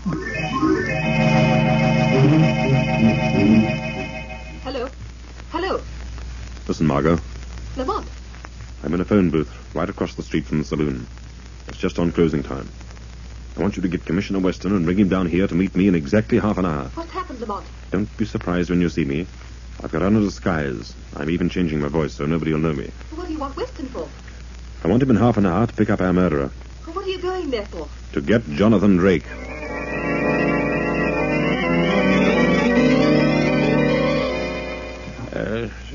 Give me another drink, Gunner. Just one more. All right. Just one more. But it's time I was closing up. It's funny, you know. This place used to be filled around about this time. But it cleans out early since we've been having all that trouble. Trouble? What trouble? Haven't you heard? These murders. Poor devils. One after the other, those poor fools have been getting killed. They're better off dead. Better off dead. All of them. You feel like that, too? You're a stranger around here, aren't you? Got any place to stay? Got people here? Me? No, not me. Been traveling around, looking, searching. I don't know what for. Always end up drinking. Just passing the time, I suppose, until... Till you hear the call. Yes, I suppose that's it. Yes. Most of the poor devils are better off dead. Trouble is, we don't have the nerve. To do it yourselves? Yes, right. If only somebody had sense enough to do it for us. He'd be kind of a blessing, eh? Yeah. Yes, it'd be kind of a blessing. Well, I better be going. Wait a minute. Here's a little present from me. Hmm? What is it? Whiskey? Yes. Just a little bottle for a nightcap. Thanks. What are you unwrapping it for? Well, you have to have a little farewell drink with me. Right here at the bar. I'll fill your glass. No, not for me. Go on, Mike, drink it. You aren't a tramp. I know you are. Here, give me that bottle. Ah, no, Mike. That's the evidence that will convict you. Give me that bottle. Look out. Give me that bottle. Look out for that bottle. Too late. All right, Mike. I've got you covered. I didn't do anything, Commissioner. We've got Jonathan Drake locked up somewhere in this building. Yes. That's right, Commissioner. I've been holding him for you. He killed them. Jenny, Freddie, and Budge. No, Mike, you poisoned them. Just like you tried to poison me when you found out that I was onto your little game. You poisoned them the way they were poisoned in the play, and tried to pin the blame on the author. But why, Lamont? To get even with Jonathan Drake for what Mike thought was making fun of him, this place and his cronies. Make him suffer, Commissioner. Make him suffer lots before he dies. Lamont is mad. Why didn't you kill Drake, Mike, if you hated him so much, instead of killing Jenny and your other friends? Dying for them was merciful. Like the rest I put out of the misery. A kind of blessing. They're all better off dead. Only they didn't have the courage to do it themselves. Him? He's different. A smart aleck. I want to see him suffer. Mike did do it. You've got no evidence. No proof. The bottle's broken, Lamont. Yes, Commissioner. But Mike forgot. There's a little drink I poured out for him. A nightcap, you might call it. Still standing there right on the bar where he left it. That nightcap is going to send him to the scaffold.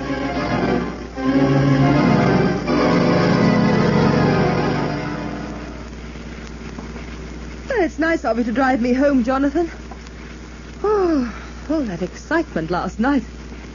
I don't know what on earth happened to Lamont. He was going to pick me up. Oh, probably afraid he'd run into me, Margot. But why? You know our little bet. And you did prove your play could happen to people in real life. Can you picture Mr. Lamont Cranston eating his hat on our busiest thoroughfare today at high noon? What's that mob of people doing over there across the street? Oh, perhaps it's an accident or something. Oh, there certainly is a crowd. John, look. It's Lamont. And he's really... He is actually... And it's exactly high noon.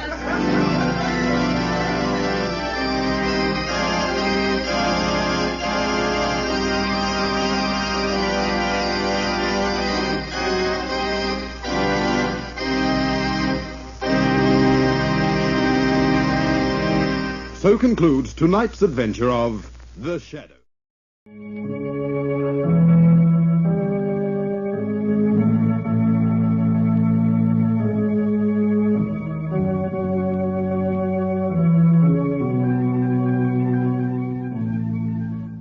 Who knows what evil lurks in the hearts of men? The Shadow knows.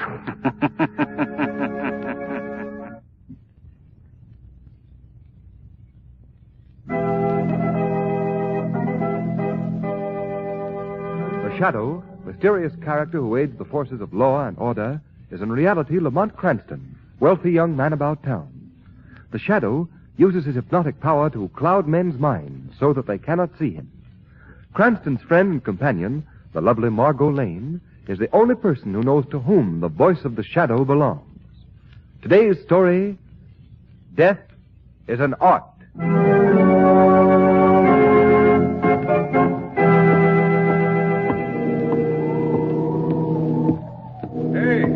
Hey, you. Hold on there, my lad. I want to talk to you. Now, I suppose you're going to be telling me it's out for a stroll, yeah? And I'll be remarking that this is the devil's own night and the devil's own time to be taking a walk. And what'll you be saying to that? Good evening, officer. Sure, it's pleasant enough you are with your greeting. But I want to know what takes you down here to the docks at this hour of the night. I'm to meet somebody here. Oh, that I wouldn't be doubting. But who and for what reason? I don't know, officer. I don't know who I'm to meet, nor for what reason. Now, hear me, man. I don't get anything out of that at all. Well, let me explain. Look, I got this note a couple of days ago. Read it. A man who prefers death to failure deserves success. That is a gift which is mine to bestow. If you wish further details, meet me in the vicinity of Pier 12, Wednesday, around midnight. And he didn't sign his name. No. So you understand now what I mean when I say I don't know who I'm to meet. Oh, a poor complexion this puts on things, so it does. Now, what's your name? Harper, Graham Harper. Harper. Now, that's name. Oh, sure, I know you. You were in the papers a while back. Be the living... Say, you're the sculptor that tried to do away with yourself. Well, that's about the size of things. But I couldn't even make a success of suicide. You're not down here to pitch yourself overboard, are you? It's too cold a night for me to be diving in after you. No, officer. Once was enough. I don't think I'll have the courage to try it again. Besides, you see, this note offers me some hope. Well, all right. I'm a fool to do it, but I'll take your word for it. I hope this fella has a job for you, too. If you have any trouble with him, just shout and I'll be somewhere about. Oh, thank you, officer. Oh, don't thank me. That's what I'm paid me good money for. Well, good night to you, me son, lad. Good night, officer.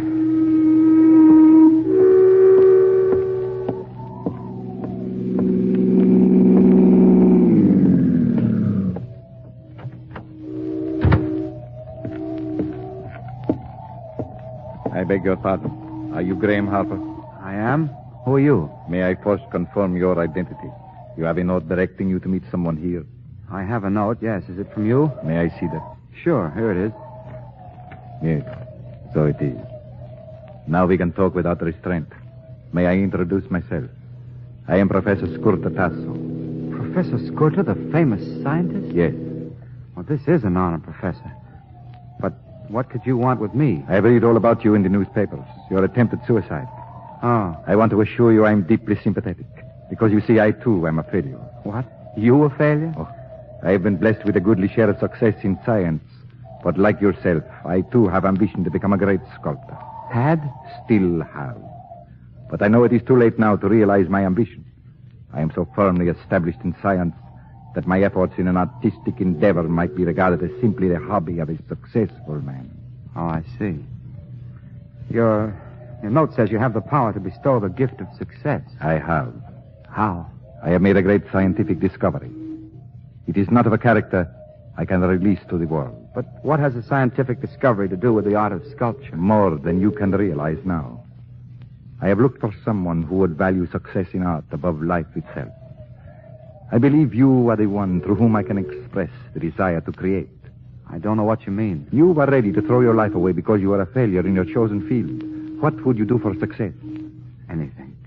Anything in this world. Graham Harper, I can make you the greatest sculptor of all time. If you're joking with me, No, I am not joking. I am ready to prove it to you. What are your conditions? You must place yourself under my complete and absolute domination.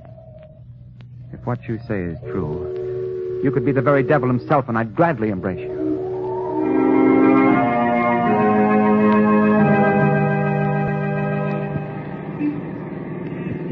Say, Shrevey. Yeah, Mr. Cranston? Something the matter, something? Well, nothing except that Miss Lane and I'd be just as well pleased if you didn't try to make this old hack fly. Oh, I get it. I'm going too fast, I'm going. Is that it? Is it? Oh, no, Shrevey. It's just that all the others are going so slowly. Miss Lane, you're a genius. I never thought of it like that. Hey, Shrevey. Just because I criticize you for going so fast, there's no reason why you should stop on a dime. No, Mr. Cranston, that ain't why I stopped. I just seen a pal I see. Well, I hope you don't see any relatives. There he is, right over there. I want you should meet him. Oh, well, that's fine. We're always glad to meet a pal of yours, Shrevey, but do you think we're presentable? Ah, don't worry about that, Miss Lane. My pal's broad-minded. Hey, John! John! Hey, John! He's a little hard of hearing, he's a little. Yes, a little. Maybe he's just indifferent. No, he's a fire-eating Democrat. Hey, John! Let me help you, Shrevey. Hey, John! Gosh, Miss Lane, that did it. Here he comes. Margot, I'm going to enter you in a hog-calling contest. Oh, fine, Lamont. Might open up an entirely new world for me. Hiya, John, old pal, hiya. Oh, it's you, Shrevey. Well. I want you should meet a couple of friends of mine, this here's Miss Lane. And this here's Mr. Cranston. Well, any friend of Shrevey can be a friend of mine. You hear that, folks? That's how I stand with my pals, that's how. Well, but Shrevey, you haven't told us the gentleman's name. How do you like that? Ooh, I'm such a dope. This here is Pencil John. Pencil John? Yeah, he's been selling pencils on this here corner for... How long is it, John, huh? 32 years. Yes, I've seen the city grow since I first came out here with my first pencil. 32 years? My, that's a long time. And a lot of pencils, a lot. Yes, indeed it is. But I won't be here much longer. What do you mean? You're going to retire, Oh, no. I am embarking on a new career. Yes? Well, what's the new career, John? Well, it's not exactly set yet, but the man promised me the job this morning. A job? Oh, Pencil, you ain't going to work after all these years. Yes, Shrevey, I am. What kind of a job you got? Well, I'm going to be a model. A model? You mean you're going to pose for them color ads? Oh, no. I'm going to model characters in stone. That's what the man said. And my statue is going to be exhibited in the famous Gaylord Galleries. Well, that's fine, John. The Gaylord Galleries are the best in the country. So I hear. Ain't that something? Hey, Mr. Cranston, you think a mug like me could get in to see John's statue, you think? Well, I think it can be arranged, Shrevey. Perhaps we'll all go. Oh, well, that would be fine, Mr. Cranston. I'd consider it a great honor. Not at all. And, now, Shrevey, I'm afraid we'll have to be moving along. Oh, okay, boss, okay. Well, this has been a pleasure, Miss Lane and Mr. Cranston. It's always nice to meet friends of Shrevey's. You hear that? Don't he talk nice, boss? Pencil John's got culture, he's got. Well, so long, John. See you in the art gallery. Goodbye, Shrevey. Hey, how do they pay off on that modeling racket? Oh, I'm getting $5 an hour. Well, that's $5 an hour. Goodbye, John. Goodbye, John. Goodbye. Thank you. How do you like that? 5 pieces of folded money every hour. Wow.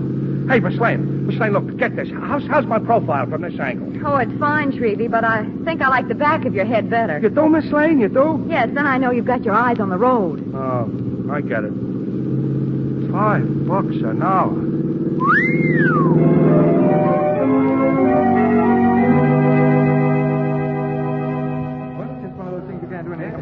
They're without doubt the most magnificent studies in stone I've ever seen. Skin texture, line, general composition. Splendid. I just counted Ned's and Graham Harper turning out such great work. It's positively astounding. What happened to Shrevey, Margot? Oh, he's somewhere around looking for the statue of Pencil John, I suppose. Say, Margot, have you ever seen such lifelike statues? No, never, Lamont. And the expressions on the faces. I half expect to see them get down from the pedestals and walk away. But they all look as though they were about to be frightened to death. That's the modern touch, Margot. Hey, Mr. Cranston, Miss Lane, get a load of this. Oh, let him in. Come on, Margot. Our friend Shrevey's getting hysterical. Hey, look, here he is, boss. Here's John's statue. Don't he look swell, Tony? Yes, Shrevey, but not so loud, please. Pencil John. All he needs is a street corner. He'd be perfect. Perfect, he'd be. Mr. Cranston. So glad you've come to our exhibit. How do you do, Mr. Pontisey? Miss Lane, may I present the director of the Gaylord Galleries, Mr. Pontisey. How do you do, Mr. Pontisey? A pleasure, Miss Lane. I'm Shrevey. This is Shrevey, Mr. Pontisey. How do you do? Yes, and now, may I present the gentleman who has the art world at his feet. Miss Lane, Mr. Cranston, Graham Harper, creator of these magnificent statues. How do you do? Oh, how do you do, Mr. Harper? We've been admiring your work. Thank you, Miss Lane. Your model for this statue here, Mr. Harper, is, a friend of a friend of ours. He's a friend of mine. Yes, that's right, a friend of Shrevey's. You mean Pencil John? Yes, we haven't seen him at his accustomed haunts lately. Has he forsaken business entirely for the more aesthetic field of art? Oh, I don't know. I've lost track of him. You see, I only used the model once. Oh? Oh, I see. Hey, Mr. Cranston, this is some hunk of stone. Hey, Shrevey, put that statue down. I just want to see if I can lift it. Shrevey, look please. out! I guess you thought I was going to drop it, maybe. You fool! Now, your statue is not harmed, Mr. Harper. Oh, no thanks to that idiot that it isn't. Wait a minute, All right, Shrevey, all right. Come on now. We're getting out of here. I'm sorry, Mr. Harper. I don't blame you, Mr. Cranston. Margot, I think we'd better be going. Yes, I think so, too. Shrevey, come on. Okay. But as for you, Mr. Harper, if I wasn't a gentleman and in the presence of a lady, I'd clip you right in the kisser. Cheerio.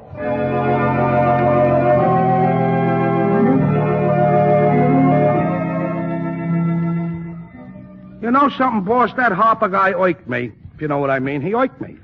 Yes, I think I know what you mean, Shrevey. Well, if we never see Mr. Harper again, it'll be soon enough for me. But I think we will be seeing Mr. Harper again, Margot. Why? Oh, for a closer inspection of his works of art, perhaps? Well, he is a great sculptor at that. So thorough. Lamont, did you notice the fingers on that statue of Pencil John? Such detail. Every bone and muscle and sinew was there. Yes, Margot. And I have an idea that if the statue were broken open, you'd probably find the heart, lungs, and all the other organs, too. What do you mean? Well, you see, Margot, I have a strong suspicion that's not merely a statue of Pencil John. I believe that is Pencil John.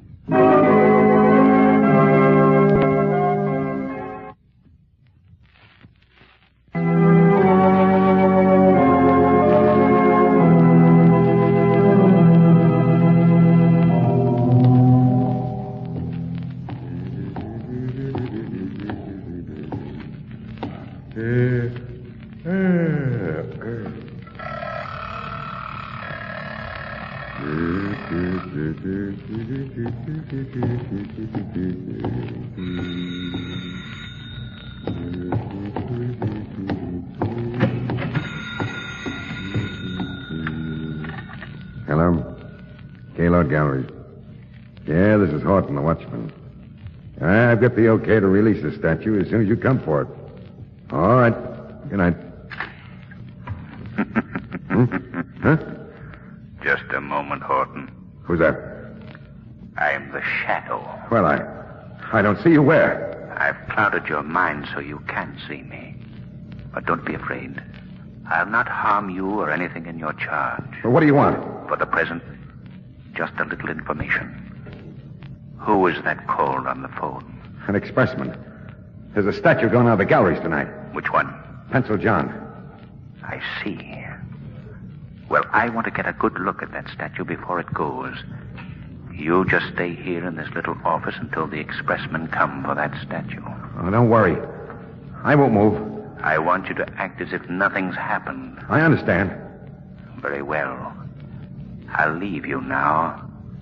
But don't forget, stay where you are. I'll do everything just like you told me.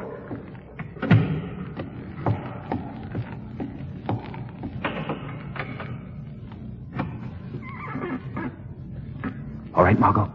Come in. That was fast work, Lamont. Watchman's in that little office back there, scared speechless. Then he won't disturb us. Not a chance. Come on. We'll have to work fast. They're going to take Pencil John out tonight. Did you find out why? No. But my guess is that Harper's afraid to have it around since it was recognized today. Well, what'll they do with him, Lamont? Destroy him, I suppose. Oh, how horrible. Horrible's hardly the word. Whew. You cold, Margot? No, just nervous, I guess. An art gallery's certainly a spooky place at night. Here we are, Margot. Lamont, there's Pencil John. Yes. Be interesting to see if Harper even worked out the fingerprints, too, eh, Margot? That certainly would clinch your theory. Well, let's see if he... Here you are, Margot. Look, the fingerprints are perfect. Have you got that since Pencil John's fingerprints? Yes, right here, Lamont. Good. Now we'll make a little comparison. Yeah. Take a look, Margot. The fingerprints match up perfectly. Perfectly. There's no question about it. This is Pencil John. And all these other statues, they're real people, too. Exactly. But how could they do this, Lamont? That I don't know yet, Margot. But I hope to soon. Lamont, do you notice one feature that's characteristic of all these statues? I noticed it when I first saw them. Yes. The look of horror on their faces. That what you mean? Yes. Ghastly. Hey, listen, Margot. Somebody's coming. Most likely the expressman to take Pencil John away. Come on. Let's hide behind these tapestries over here. Oh, I don't like it. I don't care whether you do or not. Did you notice the manner of that watchman? Yes, he seemed frightened. Yes. You suppose anything's gone wrong? Don't be such a coward, Harper. You're always afraid something is going to go wrong. Well, look what happened to Pencil John. He was recognized today. It may start a search for the man. All right. We'll get him out of here and nobody will know the difference. Come on. Give me a hand here. Stop worrying. Margot. Yes. Look who's dressed as an expressman. Who is it, Lamont? Professor Scurtatasso. What? Why, is Lamont? What interest has he in Harper's affairs? Why the disguise? Those are questions I'm going to find out tonight.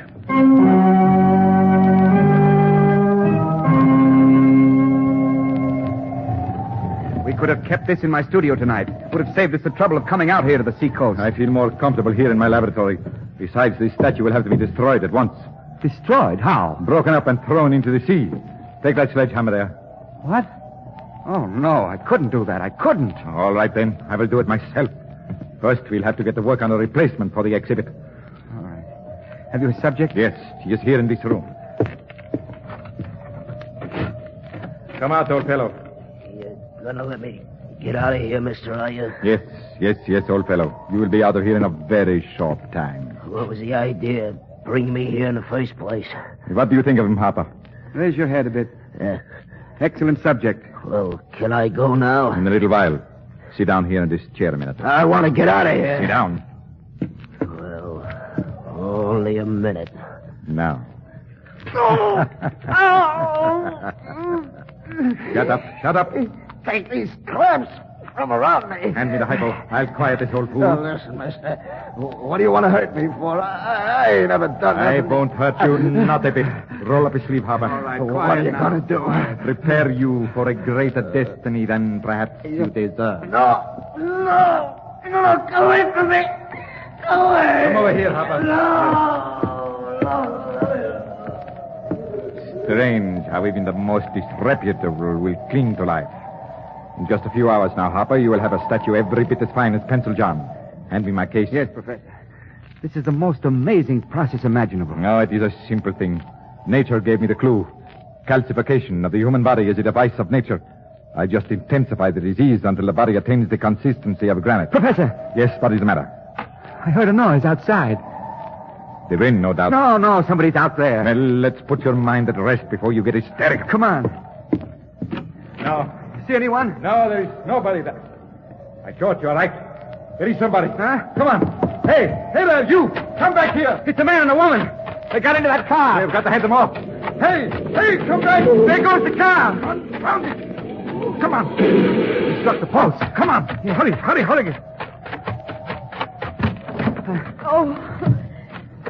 Oh, it's Miss Lane and Mr. Cranston. Lane. Cranston. Yes, those are the people who recognize that statue. What? Help me get Mr. Cranston out of here. He's hurt. He's unconscious. We will fix Mr. Cranston, all right.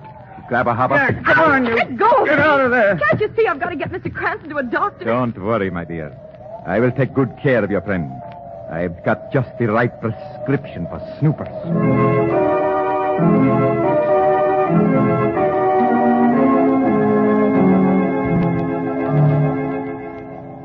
All right, Harper. You can put Mr. Cranston in that room with the old derelict. They will be good company for each other when they regain consciousness. I can tell you now, Tasso, you'll never harm Mr. Cranston. You'll never get the chance. For the moment, I am interested only in you, Miss Lane. All right, Professor.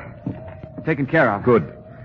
Now, Miss Lane, for the last time, are you ready to tell us why you and Mr. Cranston were snooping about here? For the last time, Tasso, no. I'll tell you nothing. Very well, then. I can only conclude that your visit here is an aftermath of your interest in Pencil John. You can think as you please. Since you won't talk to me, then I shall see to it that you will not talk to anyone else. What do you mean? You will make a very lovely statue, Miss Lane. Oh, no, you... Oh, there is no use. No use trying to get out of the chair, Miss Lane. Those steel clamps have held stronger people than you. You ready, Harper? Yes, Professor. Hand me the kit. You'll never get by with this, Tasso. My features will be recognized. Oh, we can make slight adjustments. Not enough to mar your essential beauty, of course. Come now, Miss Lane. I have wasted enough time on you. The arm, Harper. Oh, go away. Let me out of here. What was that? Not so fast, Professor Tasso, not so fast. Tasso, what is it? Who are you? Where are you? I am beyond the reach of your calcification formulas, Tasso. I am the Shadow. A shadow? Did you hear that, Tasso, the shadow? Put away your drugs, Tasso. You'll no longer make an art of death. Tasso, let's get out of here. Harper, you miserable coward, afraid of a voice. Here, hold the girl's arm. We'll finish our job. I'm the one that's finishing a job here now, Tasso. Let go of her arm. Don't listen to him, Harper. Proceed with the treatment. You're hurting me. Let go of her. Tasso, what happened to you? It hit me. It is not just a voice. Come on, Harper. Run for it. To the car, quick. Oh, Lamont. I thought you were badly hurt. Not even scratch, Margot. Let me get you out of the chair. We've got to get those two men.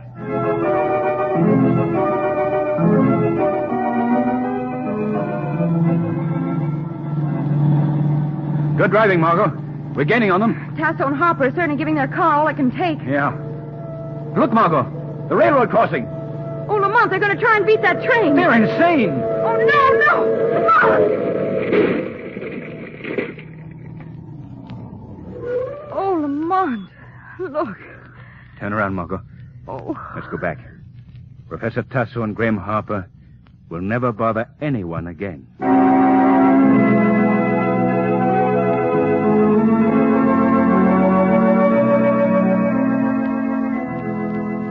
Lamont, why do you suppose that Tasso, an eminent and respected scientist, committed such a mad crime? Well, his love of sculpture and his overpowering desire to show off his new process to the world could explain it. Plus a distorted mentality. Do you realize how close I came to being one of his prize collection? Yes. You'd have made a lovely statue, too, Margot. I'd undoubtedly have bought you for my mantelpiece. Oh, I see. Just another ornament in your vast collection. No. You'd have been quite useful. Useful as a statue on a mantelpiece? Yes. I would have put an electric clock in your mouth. Oh, cute.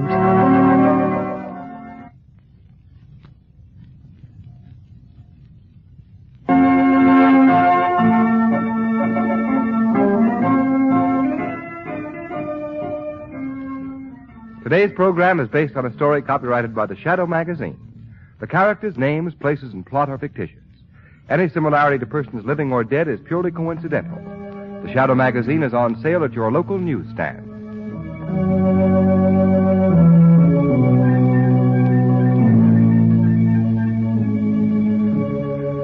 The weed of crime bears bitter fruit. Crime does not pay. The Shadow knows.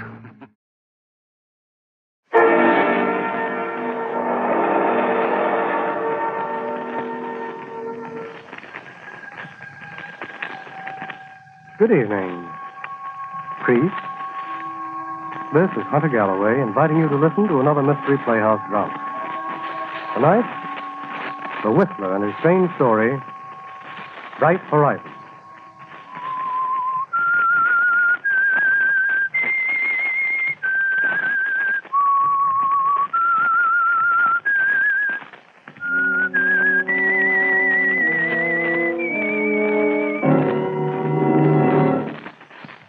Charlotte was terrified.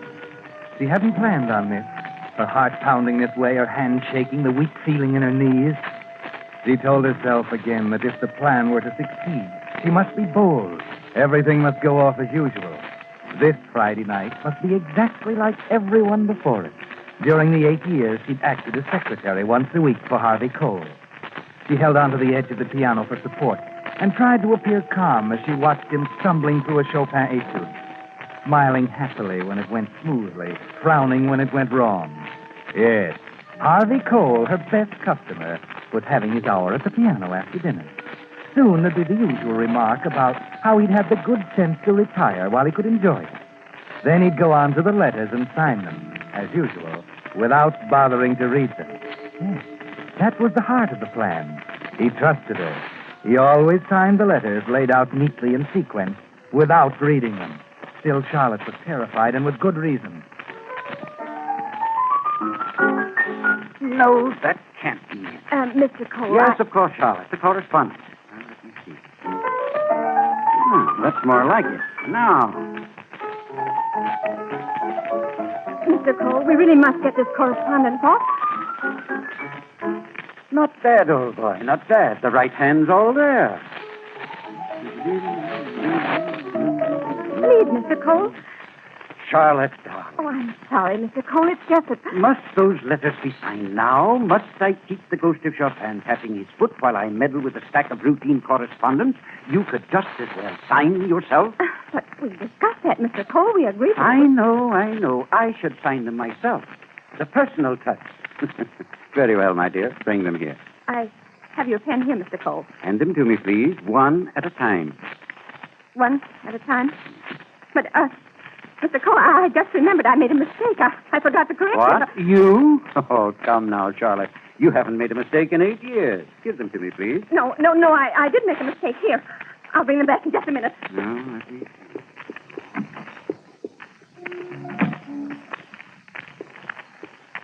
What in heaven's name is the matter, Charlotte? I couldn't, Stephen. He wanted to take the letters one by one. He would have read them. Oh, don't be idiotic. He hasn't read them for 8 years. He knew something was wrong. I could feel it. You're imagining things. The letter's in the middle of the pile. He won't read it. I can't, Stephen. I can't. All right, Charlotte. We can't talk it over here. Let's go out into the garden.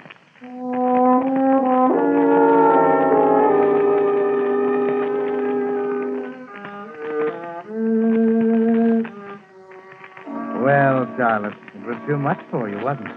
At the last minute, you failed. And you're still weak in the knees as Stephen leads you into the garden. And still in the back of your brain, you can see the cold, unemotional type of the letter you'd prepared for Harvey Cole to sign. The letter in the middle of the pile which began, I, Harvey Cole, hereby state that I have taken my life by my own hand and of my own free will. The letter Stephen had agreed to buy from you. I'm surprised at you, my dear. Those ice-cold nerves are as tight as violin strings.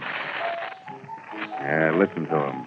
Dear Uncle Harvey, all $8 million of them, banging away on the piano. You know, $1 million of it's yours, if you have the nerve. I don't know what happened to me, Stephen. Funny, isn't it? Considering you started the whole thing. Every Friday night for 8 years, you've come here to do his correspondence. Watched him sign it without reading it. Stephen, why do you have And to every go... Friday night for 8 years, you've wished there were a way to get out of your grubby little rut. Get your hands on a piece of that $8 million. Grab yourself a ticket over that bright horizon you've been longing for. Even a public stenographer can dream. Can't she, Charlotte? I don't know, Stephen. I looked at your uncle playing there at the piano. Don't tell me it was conscience, Charlotte. You haven't got a conscience. It took a pretty cold fish to come to me and make a deal to trade Uncle Harvey's signature for $1 million in hard cash. I can't do it tonight, Stephen. We've got to wait. Why? He looked at me so queerly when I said I'd made a mistake. He knows something. He knows nothing. Next Friday, Stephen, I'll do it then. I promise, Stephen. Very well, Charlotte. Next Friday.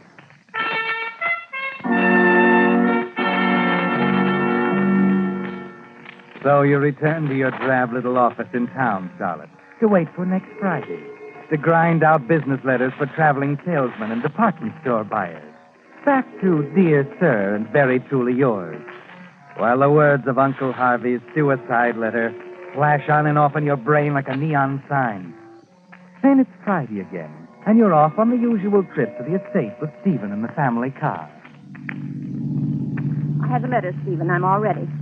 I'm sorry about last Friday. I'm not. What do you mean? Oh, it's just as well, Charlotte. It won't work. It will work, Stephen. Listen, I was nervous last Friday. That's all. I'll get hold of myself. I'm sure It's that... not that. As I told you, my dear, I'm not concerned a whit about your conscience because you have none. Now, I'm afraid it's a far more practical reason. I don't understand. Of course you don't, because I haven't told you. And Uncle Harvey's not contemplating suicide, my dear. He's in robust health, on the best of terms with Chopin. What are you talking about? Well, simply this. If there is anything even slightly irregular about the suicide, Dr. Maxwell and that whole pack will be howling for my scalp. But the letter on his typewriter with his signature. His revolver, Charlotte, the little pearl-handled gem he reserved for his exclusive use, is securely locked in the cabinet in the library. The key is gone. I've hunted high and low and can't find it.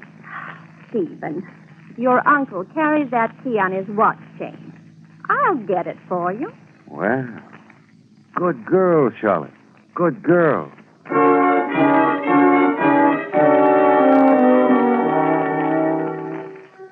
So the performance goes on, Charlotte. First, the usual digestible dinner. Then the customary trip to the music room. And once again, you sit there by the piano. Waiting for an opportune moment. The letter's in your hand. The suicide note again in the middle of the pile. Oh, the same place. Always gets stuck on that blasted cadenza. That's it. It's all in the right hand. Finally, you stand next to him, your heart beating like a trip hammer, struggling to be your usual businesslike self. I'm ready, Mr. Cole. Of course, Charlotte. Once again, the correspondence. Let's go over here to the desk. I have your pen here, Mr. Cole. All you have to do is... Oh, thank you. You know, my dear, it just occurred to me you've been writing confidential letters for me all these years.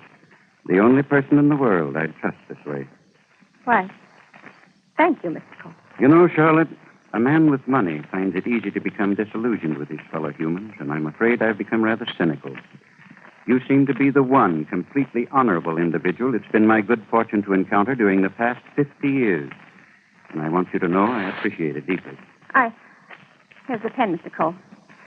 It's very kind of you to take that. There's a special reason for my speaking of it tonight, Charlotte. Well, let's see. Better get these letters out of the way first.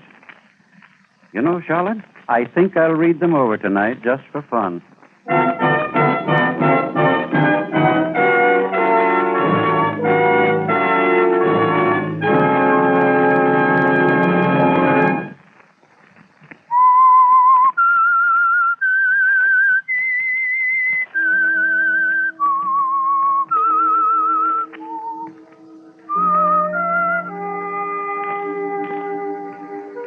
It's a terrible moment, Charlotte. And there's nothing you can do but stand there and watch Harvey Cole as he reads the first letter, grunts approvingly, and signs it. Everything stops. Your heart stops. Your breathing stops. Your mind is tied up in a knot and you can't even think. The suicide note he was supposed to sign without reading is in the middle of the pile. 7 from the top. He reads and signs the second one. Then the third. You want to run out of the room. But your legs have gone weak, and all you can do is hold onto the edge of the desk and stand there. Then... You, Charlotte. I can hardly believe it. What is it, Mr. Cole? I'm surprised at you, my dear. Look here how you spell sincerely. Really, Charlotte, after all these years, I'm sorry, Mr. Cole. I'll make the correction. It's all right. I'll fix it. There. I don't believe I made any other errors, Mr. Cole. Say something, my dear? Well, it's just as a... I'm sure the rest of these letters are quite satisfactory. I guess I won't be signing my life away. There. One more. There. I guess that does it. You'll mail these in the morning as usual. Yes, Mr. Cole. And now, how about some sherry, my dear? That's an excellent suggestion. You sound exhausted, Charlotte. Don't tell me having to watch me sign letters is that much of an ordeal. I've been rather nervous this week. I thought I noticed as much at dinner, and I happen to know why you're so nervous. You do? Be careful, Charlotte. Careful. What? Of Stephen. He's tricky. And right now, he's up to something. I can always tell. He has all the finesse of a bad poker player. His actions always campaign for his thought. I can't say exactly what he's up to, but I do know this. You are his next step. Me? How am I involved with Stephen? Charlotte, in a week or so, my lawyer's returning. I'm going to change my will. I'm disinheriting Stephen completely. And I'm leaving my entire estate and fortune to you.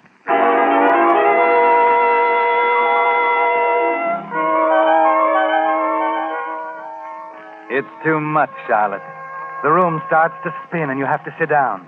It's yours, Charlotte. All of it, legally. No strings attached, no letter, no murder. That's why Stephen was so irritated with you last Friday, Charlotte. It's all yours, and he was trying to buy you off. To get the thing over with in time to save his inheritance. And to keep you silent forever by making you his accomplice. Charlotte, what's troubling you? You look frightened, my dear. I am frightened, Mr. Cole. I think I understand now what Stephen's up to. Oh? He said you were growing despondent, moody. Me? Despondent? He said he was afraid of what you might do. Why, that's positively preposterous. He was afraid of the revolver you keep in the cabinet over there. He was afraid you might use it on yourself any day now. Good Lord, Charlotte, you didn't believe that. Why... It was so convincing, Mr. Cole. It never occurred to me that he would have any motive in making it all up. So I told him I'd get the revolver and give it to him. So he could put it out of your reach. Put it out of my reach? Now, why in the world should Stephen make up a story like that? Don't you see, Mr. Cole? He wants to use that revolver tonight to prevent you from changing your will. You mean that... Why, Charlotte, I couldn't believe that even of Stephen. He's desperate and cunning and unpredictable, but he couldn't turn to murder. There's only one way to find out, Mr. Cole. We must give him that revolver.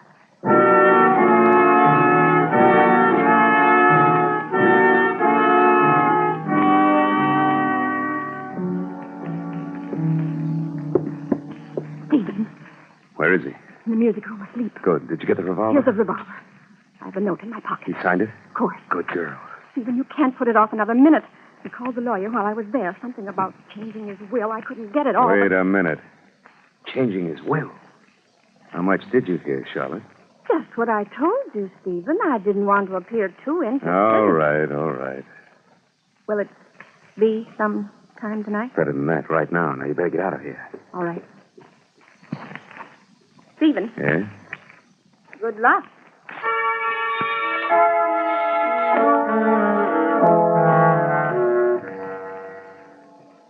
But you aren't going to leave, Charlotte. You've earned your ticket to this little show, and you're going to watch. So you stand on the terrace outside, watching through the window, hardly daring to breathe. 10 minutes, 15 minutes. Then a sliver of light at the door of the music room. Stephen's silhouette as he comes in the door, inching closer to the old man, snoring in his easy chair.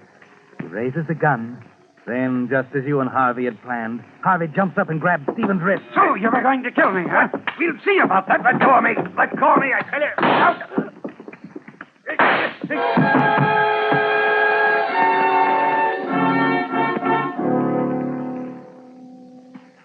You can't see in the shadows, Charlotte. Which one is on the floor? You run around to the library door, push it open, walk toward the chair in the corner. You still can't see, and then... It's all right, my dear. Oh, Mr. Cole, you're safe. Yes, my dear. Oh, why, you're bleeding. It's nothing. He just nicked me in the arm. Now, excuse me, please.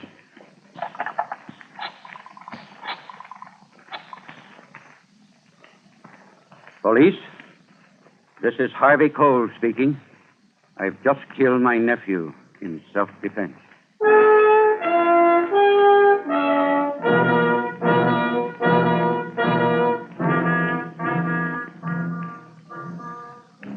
Well, Charlotte, it was neatly done. There wasn't a hitch. The police make a formal report. The coroner is satisfied completely. And as Dr. Maxwell drives you home and sees you to the door, he says... For the next week or so, Charlotte, you'd better be careful. You've suffered quite a shock. Well, Mr. Cole, be all right, Dr. Maxwell. Now, don't go worrying about Harvey. He's fine. I'd feel so terribly responsible if anything happened to him. I'd feel as if it were my fault. Rubbish. You get that idea right out of your head. I won't have you developing one of those nasty little guilt complexes now.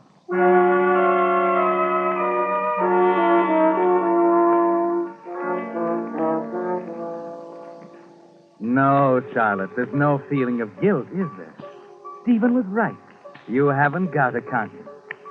There's only the hope, stronger now, that the bright horizon is near, almost within reach. Harvey is 65. Perhaps his injury is more serious than they're willing to admit. Perhaps when you drop in at the hospital the next day, Dr. Maxwell will tell you... Nonsense, Charlotte. He's coming along great guns. Be home by Friday, good as ever. Just a little shock, that's all. If you ask me, he's good for another 20 years at least. I had to know how he's doing. Believe me when I say he's grown closer to you because of all this. You know about the will, of course. I must see him. Don't go in now. I've just given him a sleeping tablet. He can't have another for at least 8 hours. They're rather powerful, you know. And at his age... Very well. But he did say that if you should drop by, there are some letters he wants you to answer for him. I'll let you get them if you do it quietly. I promise I won't disturb him, Doctor. I'll get the letter.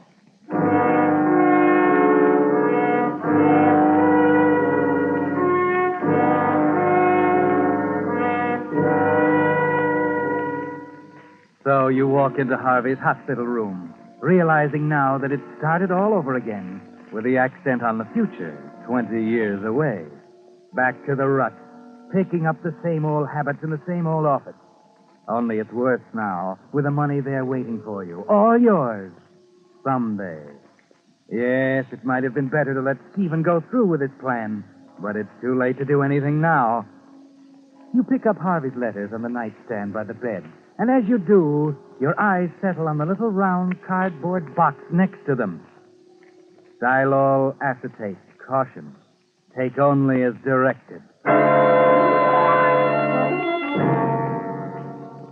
Harvey's sleeping tablet. Rather strong, the doctor said, particularly at Harvey's age.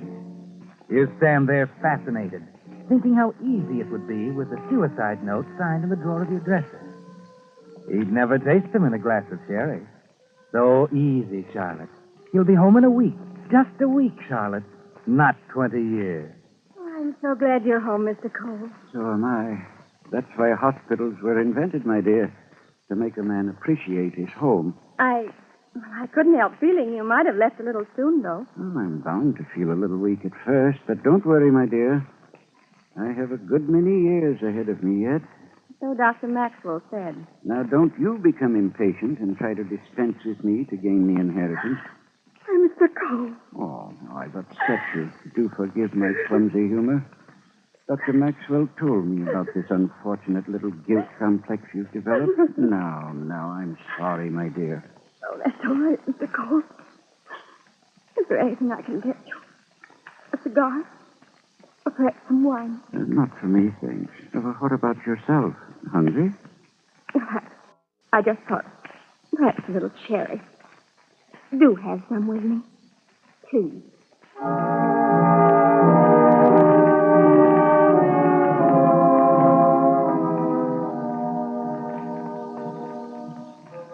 Shouldn't have taken that blasted sleeping pill a few hours ago.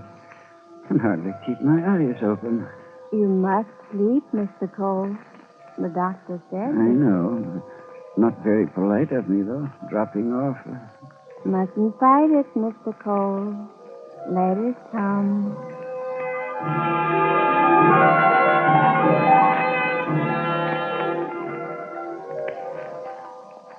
Dear, faithful Charlotte. Just relax. It's so good for you. You're a good girl, Charlotte. Good God. There.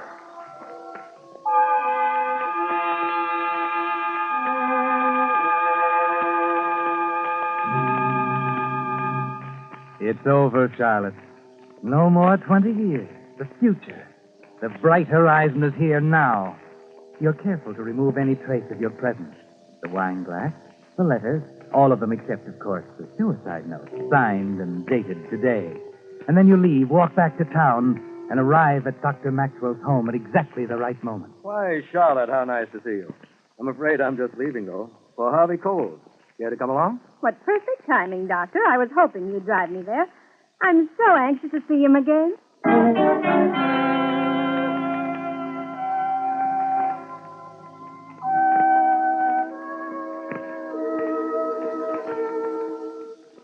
You're almost there, Charlotte. Just one more hurdle, and you can say goodbye to the drab past. The house is quiet when you and Dr. Maxwell arrive and walk down the dark hall to the music room. Harvey is lying on the couch where you left him, as if he were asleep. Dr. Maxwell bends over him for a moment. He's dead, Charlotte. No, Tipsy. Oh, no. Easy. Oh, you told me yourself he was doing so well. I don't understand it. He was so disillusioned and Stephen. He must have been despondent. He was so alone, Doctor. He still had you, Charlotte. Me? He wanted you to have part of his money now, while he could watch you enjoy it.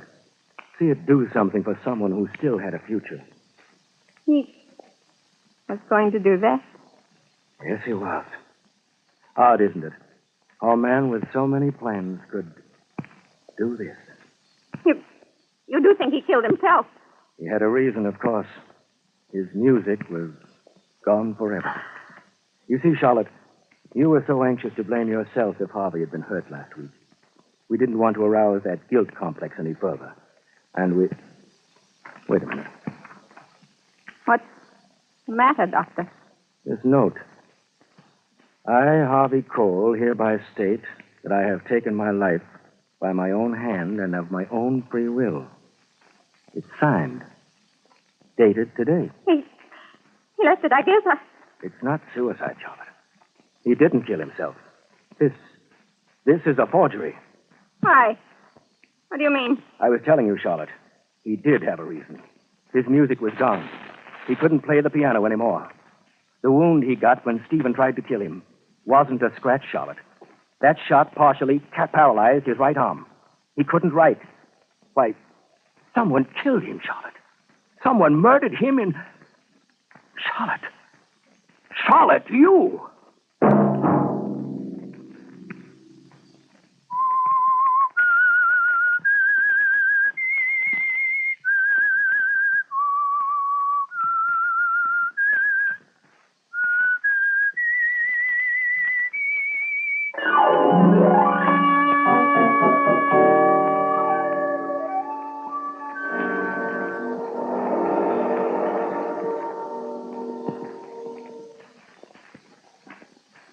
thank you, Mr. Whistler, for Bright Horizon, tonight's performance in the Mystery Playhouse.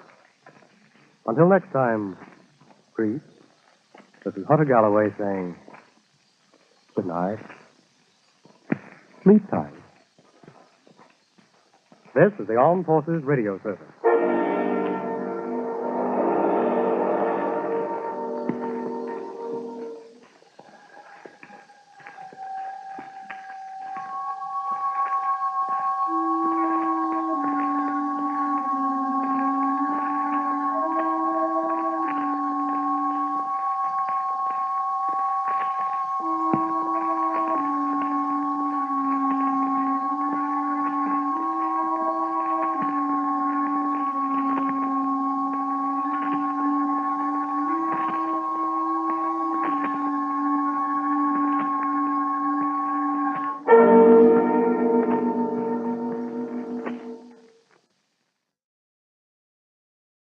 And now, stay tuned for the program that is rated tops in popularity for a longer period of time than any other West Coast program in radio history.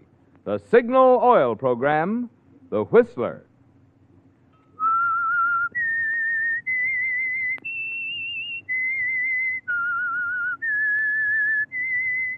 S-I-G-N-A-L. Signal, signal gasoline. Signal, the famous Go Farther gasoline, invites you to sit back and enjoy another strange story by The Whistler. For extra driving pleasure, the signal to look for is the yellow and black circle sign that identifies Signal service stations from Canada to Mexico.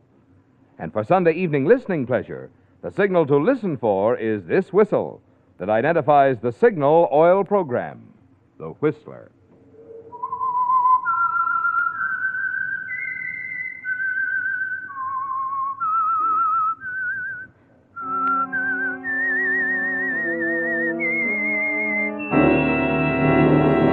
I am the Whistler, and I know many things, for I walk by night. I know many strange tales hidden in the hearts of men and women who have stepped into the shadows. Yes, I know the nameless terrors of which they dare not speak.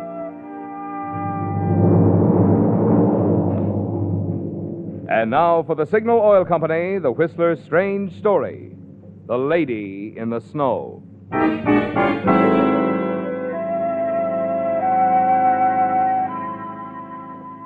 It was midnight, and the street was quiet with the serene, gentle stillness of the hour, except for the light shining brightly from the drugstore on the corner and from Brent Morrison's home studio a few doors down the street. The rest of the neighborhood was dark. Inside the studio, Brent Morrison, well-known commercial artist, was working feverishly on an advertising layout with his assistant, Elaine Nelson. Suddenly, Brent stopped, put his pen aside, leaned back and lit a cigarette. Well, Elaine, won't be long now. Just about finished. Looks good, doesn't it? Mm-hmm. It's going to be the best double-page ad that's ever been placed between two magazine covers. Your idea of doing it with cartoons was terribly clever. Well, thanks. You know, Brent, you've got a style all your own. No other commercial artist can match it. Thanks again. I hope working late tonight didn't interrupt any plans. No. Joe and I didn't have anything planned. Good. How is Joe, by the way? Oh, just the same as ever. Lost another job last week. Oh, I'm sorry. Yeah, I'm used to it. Let's get back to work, shall we? Okay. If you'll color the sketch here while... I wonder who that could be at this hour. Better answer, it might be a client. Brent, wait. If that should be Joe asking for me, would you tell him I'm not here, that I'm on my way home? But Elaine... Please, Brent, it's important to me. I'll explain later. Well, all right. Hello? Mr. Morrison, this is Joe. Joe Nelson. Oh, yes, Is my wife there? Well, no, she isn't. She left some time ago. Ought to be home any minute. Okay. Thanks, Mr. Morrison.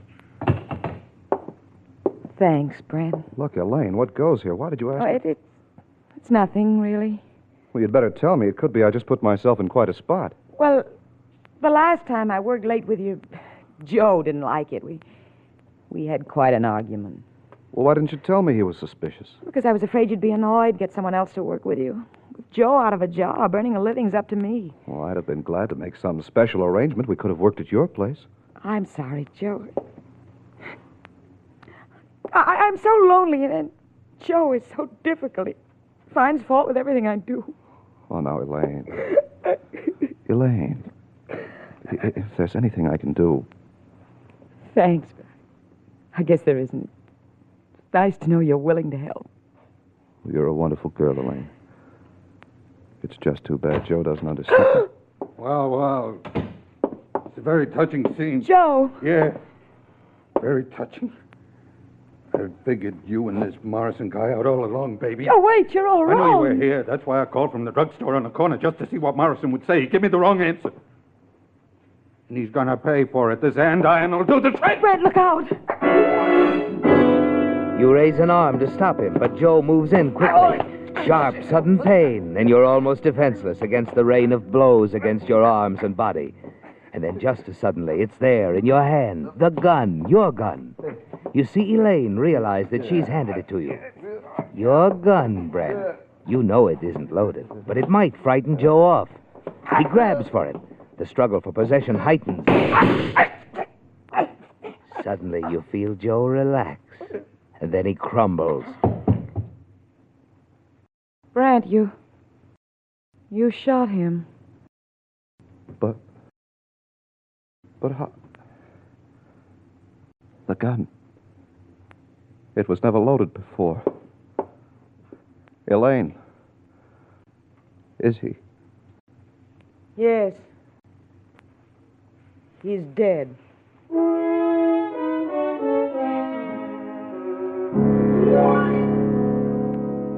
You look down at Joe's lifeless form, and as the gun in your hand clatters to the floor, you wonder how it ever could have been loaded. You blink in amazement, turn from Joe to Elaine. Your mouth forms words to say to her, but the words won't come. She just looks at you, a steady, expressionless stare. And then... Hey, what's going on in there? I heard shots. What happened? I'm so glad you've come. That man there, Mr. Morrison, he just shot my husband. Elaine! It was an accident. It was self-defense, and you know it. Oh, it's no use, Brent. I won't lie for you. Whatever was between us is over now. I can't defend a murderer. This man's dead, all right. As I hadn't, we better call the police. I've already phoned him, lady. Did it as soon as I heard the shots.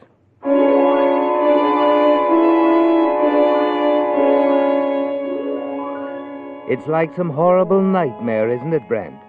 You try to shake it off, but it's no use.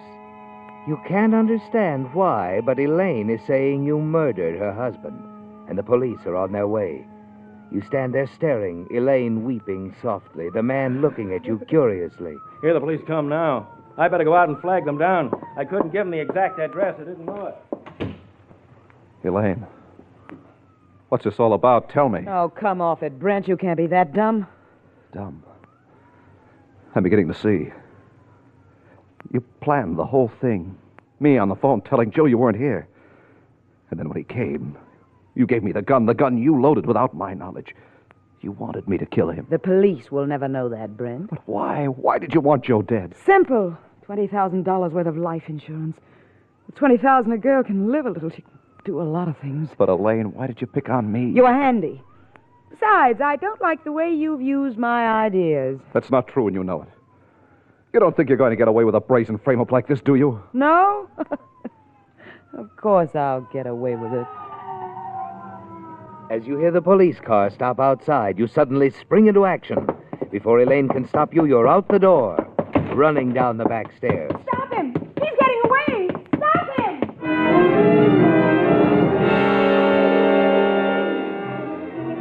You race down the back alley to your car, then speed away into the night. As you reach the outskirts of town, you hear the siren again. You know they've picked up your trail. And now you realize it was a mistake, wasn't it, Brent, running away? The gun, your gun, Brent, back there on the floor of your studio, your fingerprints on it. By running, no one will ever believe that you were framed for the murder of Joe Nelson. Several miles later, you turn into a narrow road leading past an old abandoned quarry. The police car is closing the gap between you. And then too late, you remember the sharp curve above the old quarry, the deep pool at the bottom. Your car spins, skids, heads for the steep embankment. Quickly, you open the door, jump, just in time as your car starts its horrible descent toward the quarry pool.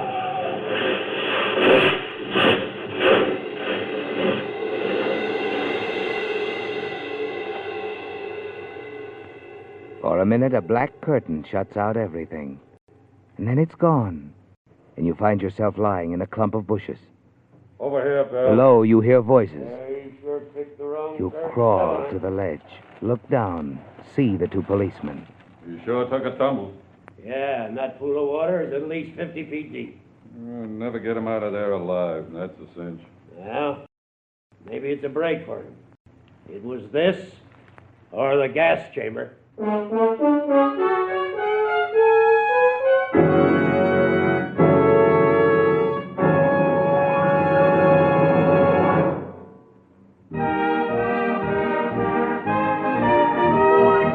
Tonight's $20 Signal gasoline book goes to Helen E. Bryant of Santa Ana, California, for this limerick. My jalopy's a gallant old lass, though not in the Cadillac class. Greater mileage I get, and speed too, you bet, when she's filled up with good Signal gas. Signal, signal, signal gasoline. Your car will go farther gasoline. Tonight's limerick writer was twice right when she said that with Signal, the famous Go Farther gasoline, you get both mileage and performance. Naturally, you get both, because today's great Signal gasoline helps your engine run more efficiently. So whether you're looking for economy or whether you're more interested in peppy pickup and smooth, effortless power, remember you get all these things that make driving more pleasure when you switch to Signal, the famous Go Farther gasoline.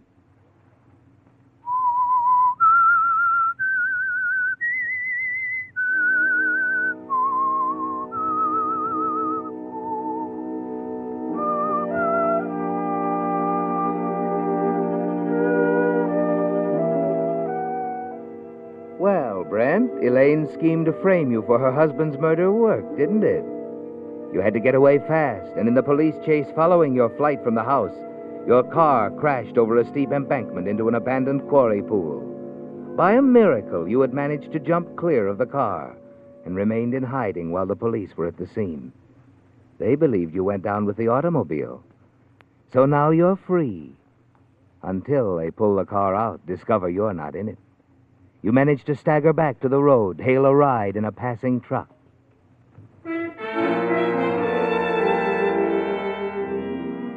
You do a lot of thinking, don't you, Brent?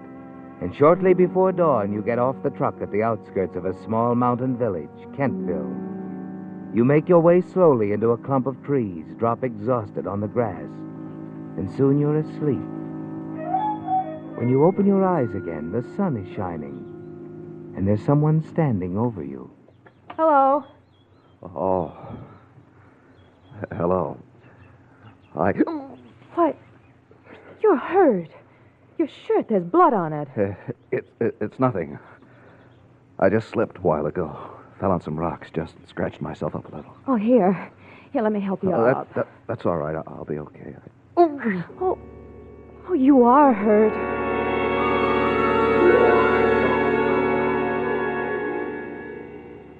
Hello. Feeling better now?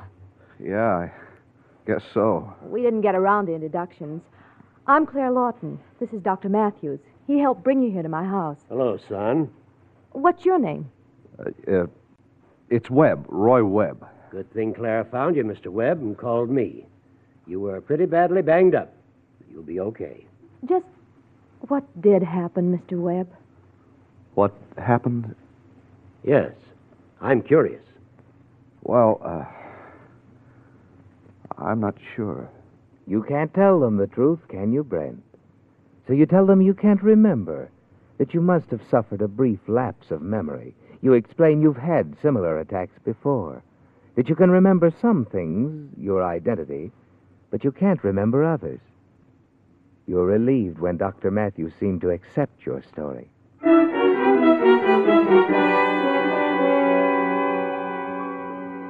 The following week, with the help of Dr. Matthews, you find a furnished cottage. You're glad it's inexpensive because you don't have much money with you, Brent. And you realize you can't write a check as Brent Morrison. You're certain the police have already pulled your car out of the quarry pool, discover you've escaped. You've got to hide out now. And Kentville seems a safe place. A few nights later, Dr. Matthews drops in to see you. Feeling better, son? Much better, Doctor. Your memory improving? Well, no, can't say that it is. It's very strange. Look, son, you'd better quit stalling. Stalling? You haven't amnesia. You didn't have amnesia the day Claire found you. You didn't betray the slightest symptoms. Oh, I see. Then why did you let me... Because you were pretty badly hurt, suffering from shock, and you seemed like a nice young man. Now I want the truth. Who are you, and what are you doing here in Kentville?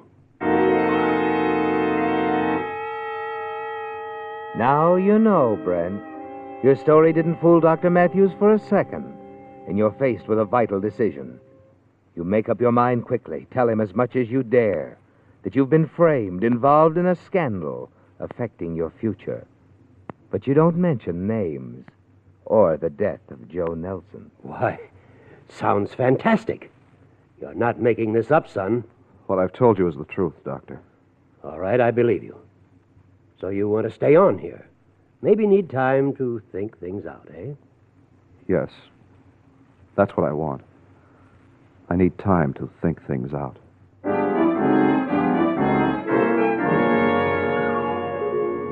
You feel safer than you have in a long time, don't you, Brent? And you're certain you found a real friend in Dr. Matthews. There's Claire Lawton, too. And though you've known her for only a short time, she already means a great deal to you. The following evening, as the two of you return from a movie, you decide to tell her not only the things you've already told Dr. Matthews, but the whole story. There it is, Claire. The whole story. Thanks, Brent. Thanks for telling me. I was really worried about you, not knowing where you came from, what you'd done. You mean my situation doesn't upset you? Of course it does. But it'll work out. It has to. Anybody who knew you at all would know you couldn't kill anyone. Thanks, Claire. Your belief in me means more to me than you know. I was afraid you'd forgotten things like... Well, like... Like what, Claire? Like you might be married. There's little doubt in your mind as to how she feels about you, Brent. And you realize now you never want to leave Kentville, Claire, and friends like Dr. Matthews. But staying on here presents a problem. Money, Brent. What little you have will be gone soon, and you have no way of getting to your funds at home. But you can still draw and paint, can't you? And suddenly an idea hits you. A cartoon strip, one you've had in the back of your mind for a long while. Now, if ever, is the time, Brent.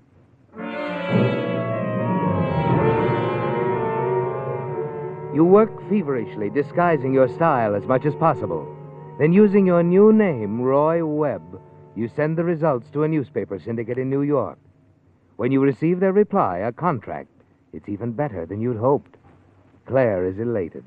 And as the months pass, you spend more and more time together. You've a bank account now. The citizens of Kentville have accepted you as one of their own. And you wonder if you can't spend the rest of your days here as Roy Webb, cartoonist. And then one evening, as you return to your cottage... Hello, Brent. Elaine. Or shall I call you Roy? Roy Webb. You should have known I'd spot your comic strip, trace you through the syndicate. All right. So you found me. What are you going to do? Turn me in? That depends on you. Joe's insurance money didn't last long, but it was nice while it lasted. I hate to work, you know. I won't have to go back to work, will I? Blackmail, huh? First a frame for murder and now black. I'll make it very easy on you, Brent. $300 a month. That's impossible. Oh, no, it isn't. You forget I know a little about the money in cartoons. I'd like the first payment in a few days. Now, look, Elaine. By the way, I've a new name, too. It's Helen Walsh. You'll have the money by Saturday. Won't you, darling? All right. I'll have it. Fine. I'll be staying here in Kentville for a while. Matter of fact, I rented a small cottage up on the hill. We'll be seeing quite a bit of each other from now on. Won't we, Brent?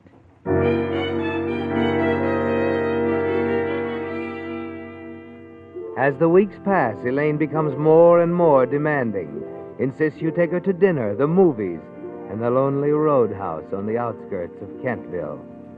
And finally, she demands that you increase her allowance to $500 a month. You manage to stall her off for a time. But then one night, as you're driving up to her remote cottage, she tells you of a new plan. You know, Brent, I'm getting pretty fed up with this burg. I think it's time I moved on. Palm Springs, maybe. Oh? Isn't this rather sudden, this decision to leave? I guess it is. You're coming with me, of course. Now, wait a minute. I like it here. I know, but I want you in Palm Springs. Close by. You and the money. If it's the money you're worried about, I'll mail it to you. You might, for a while. Then you'd miss a payment. I'd come back here and you'd be gone. Might take weeks to find you. Oh, no, darling. Well, perhaps we can work something out, Elaine. At least give me time to think it over. All right. 24 hours. You can think it over that long. Just be at my cabin tomorrow night, Brent. And you'd better decide to go with me.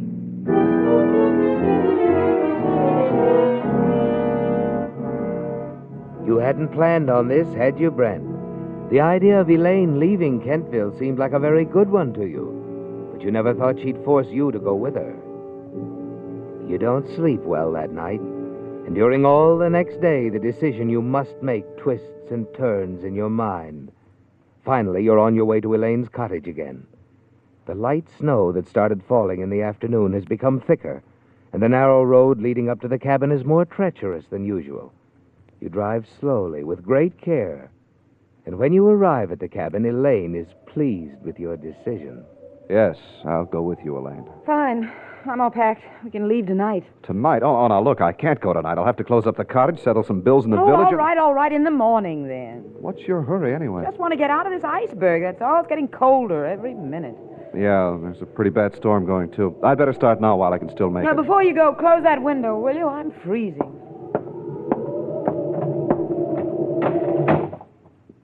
As you start back from the window, you watch Elaine strike a match, bend down to light the gas heater. She straightens up, stands there warming herself. Not much of a heater, but it'll have to do. Anything else? No, just close the door on your way out. I'm going to get some sleep. See you in the morning. Outside, you brace yourself against the wind, make fresh tracks in the snow to your car. And then suddenly you stop. In one blind moment, you whirl, head back toward the cottage, around to the side, the main gas valve. Quickly, you turn it off. You wait one breathless moment until you're certain the light in the heater inside the cabin has gone out. And then you turn the valve on again. Elaine will be in bed soon, and the heater in the front room will pour forth deadly gas fumes all the rest of the night.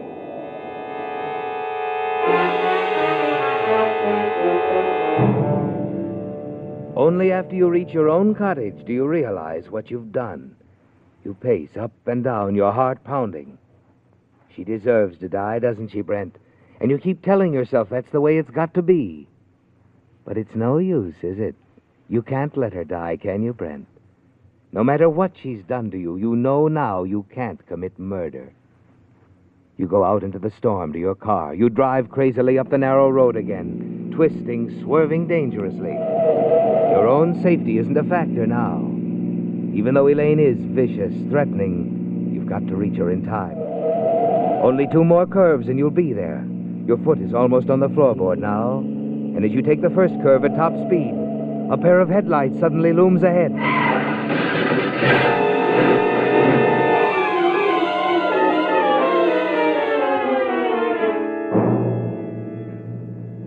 You feel remote, detached, Brent. And when you open your eyes, the blur before them clears slowly. It's morning. You stare at the ceiling above you, then down the walls to the bed in which you lie. And there, standing at the foot of the bed, is Claire. Hello, darling. Claire. Where am You're all right, Brent. There was an accident. You're in the hospital. I? Accident. That's right, Morrison. Who are you? Lieutenant Taylor, Los Angeles Homicide. We've been looking for you for a long time, Morrison.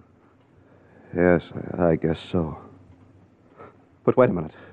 Claire, the cabin, Elaine Nelson. I was on my way up there. Elaine Nelson. There's nothing you can do for her. Elaine Nelson's dead, Morrison.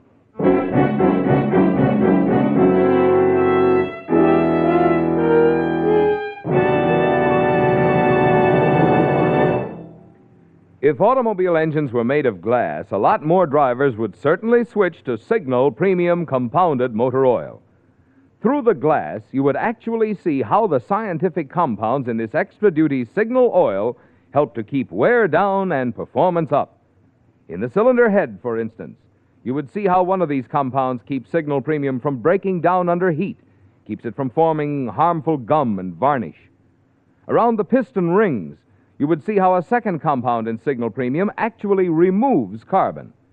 And down in the bearings, you would see how still another compound prevents corrosion. Yes, if automobile engines were made of glass, you'd see the many things Signal Premium does for your motor besides just lubricate. In short, you'd see why, if you want to keep your motor's performance young, you should get your next oil change at a Signal station. Get it changed to Signal Premium Compounded Motor Oil.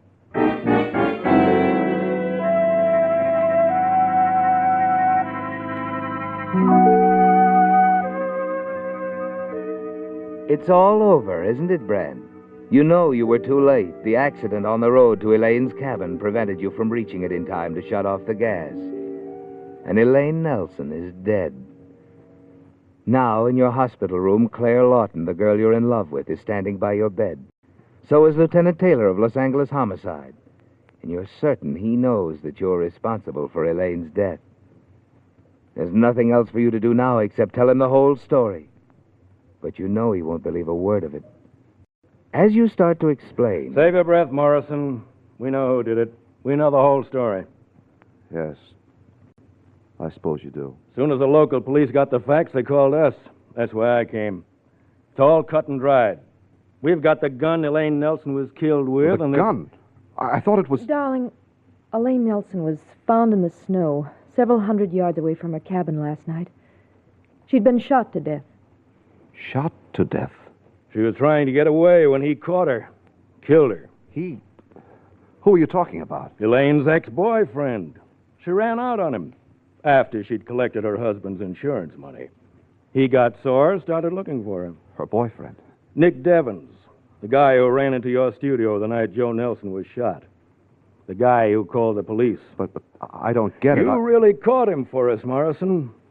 After Devens killed Elaine Nelson last night, he was making his getaway, driving down the road from her cottage when your car crashed into his. Devens, you mean he... Yes, Brent. He was driving the other car. Wasn't hurt seriously. He'll live to die in the gas chamber. We know now, Morrison, that Devens and Elaine Nelson framed you for her husband's murder the night he was killed in your studio. Devens confessed the whole thing. He did. Yes, darling. Everything's going to be all right for us, after all.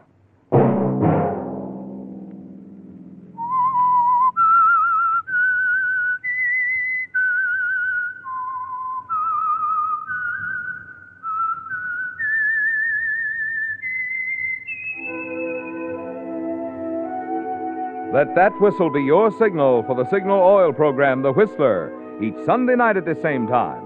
Brought to you by the Signal Oil Company, marketers of Signal gasoline and motor oil, and fine quality automotive accessories.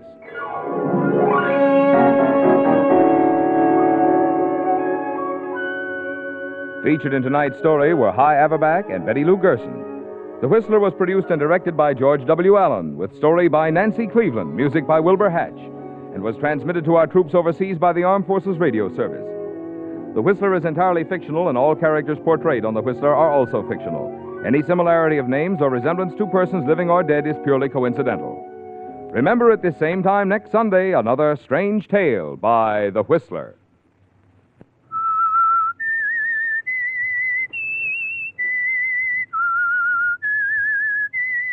SIGNAL.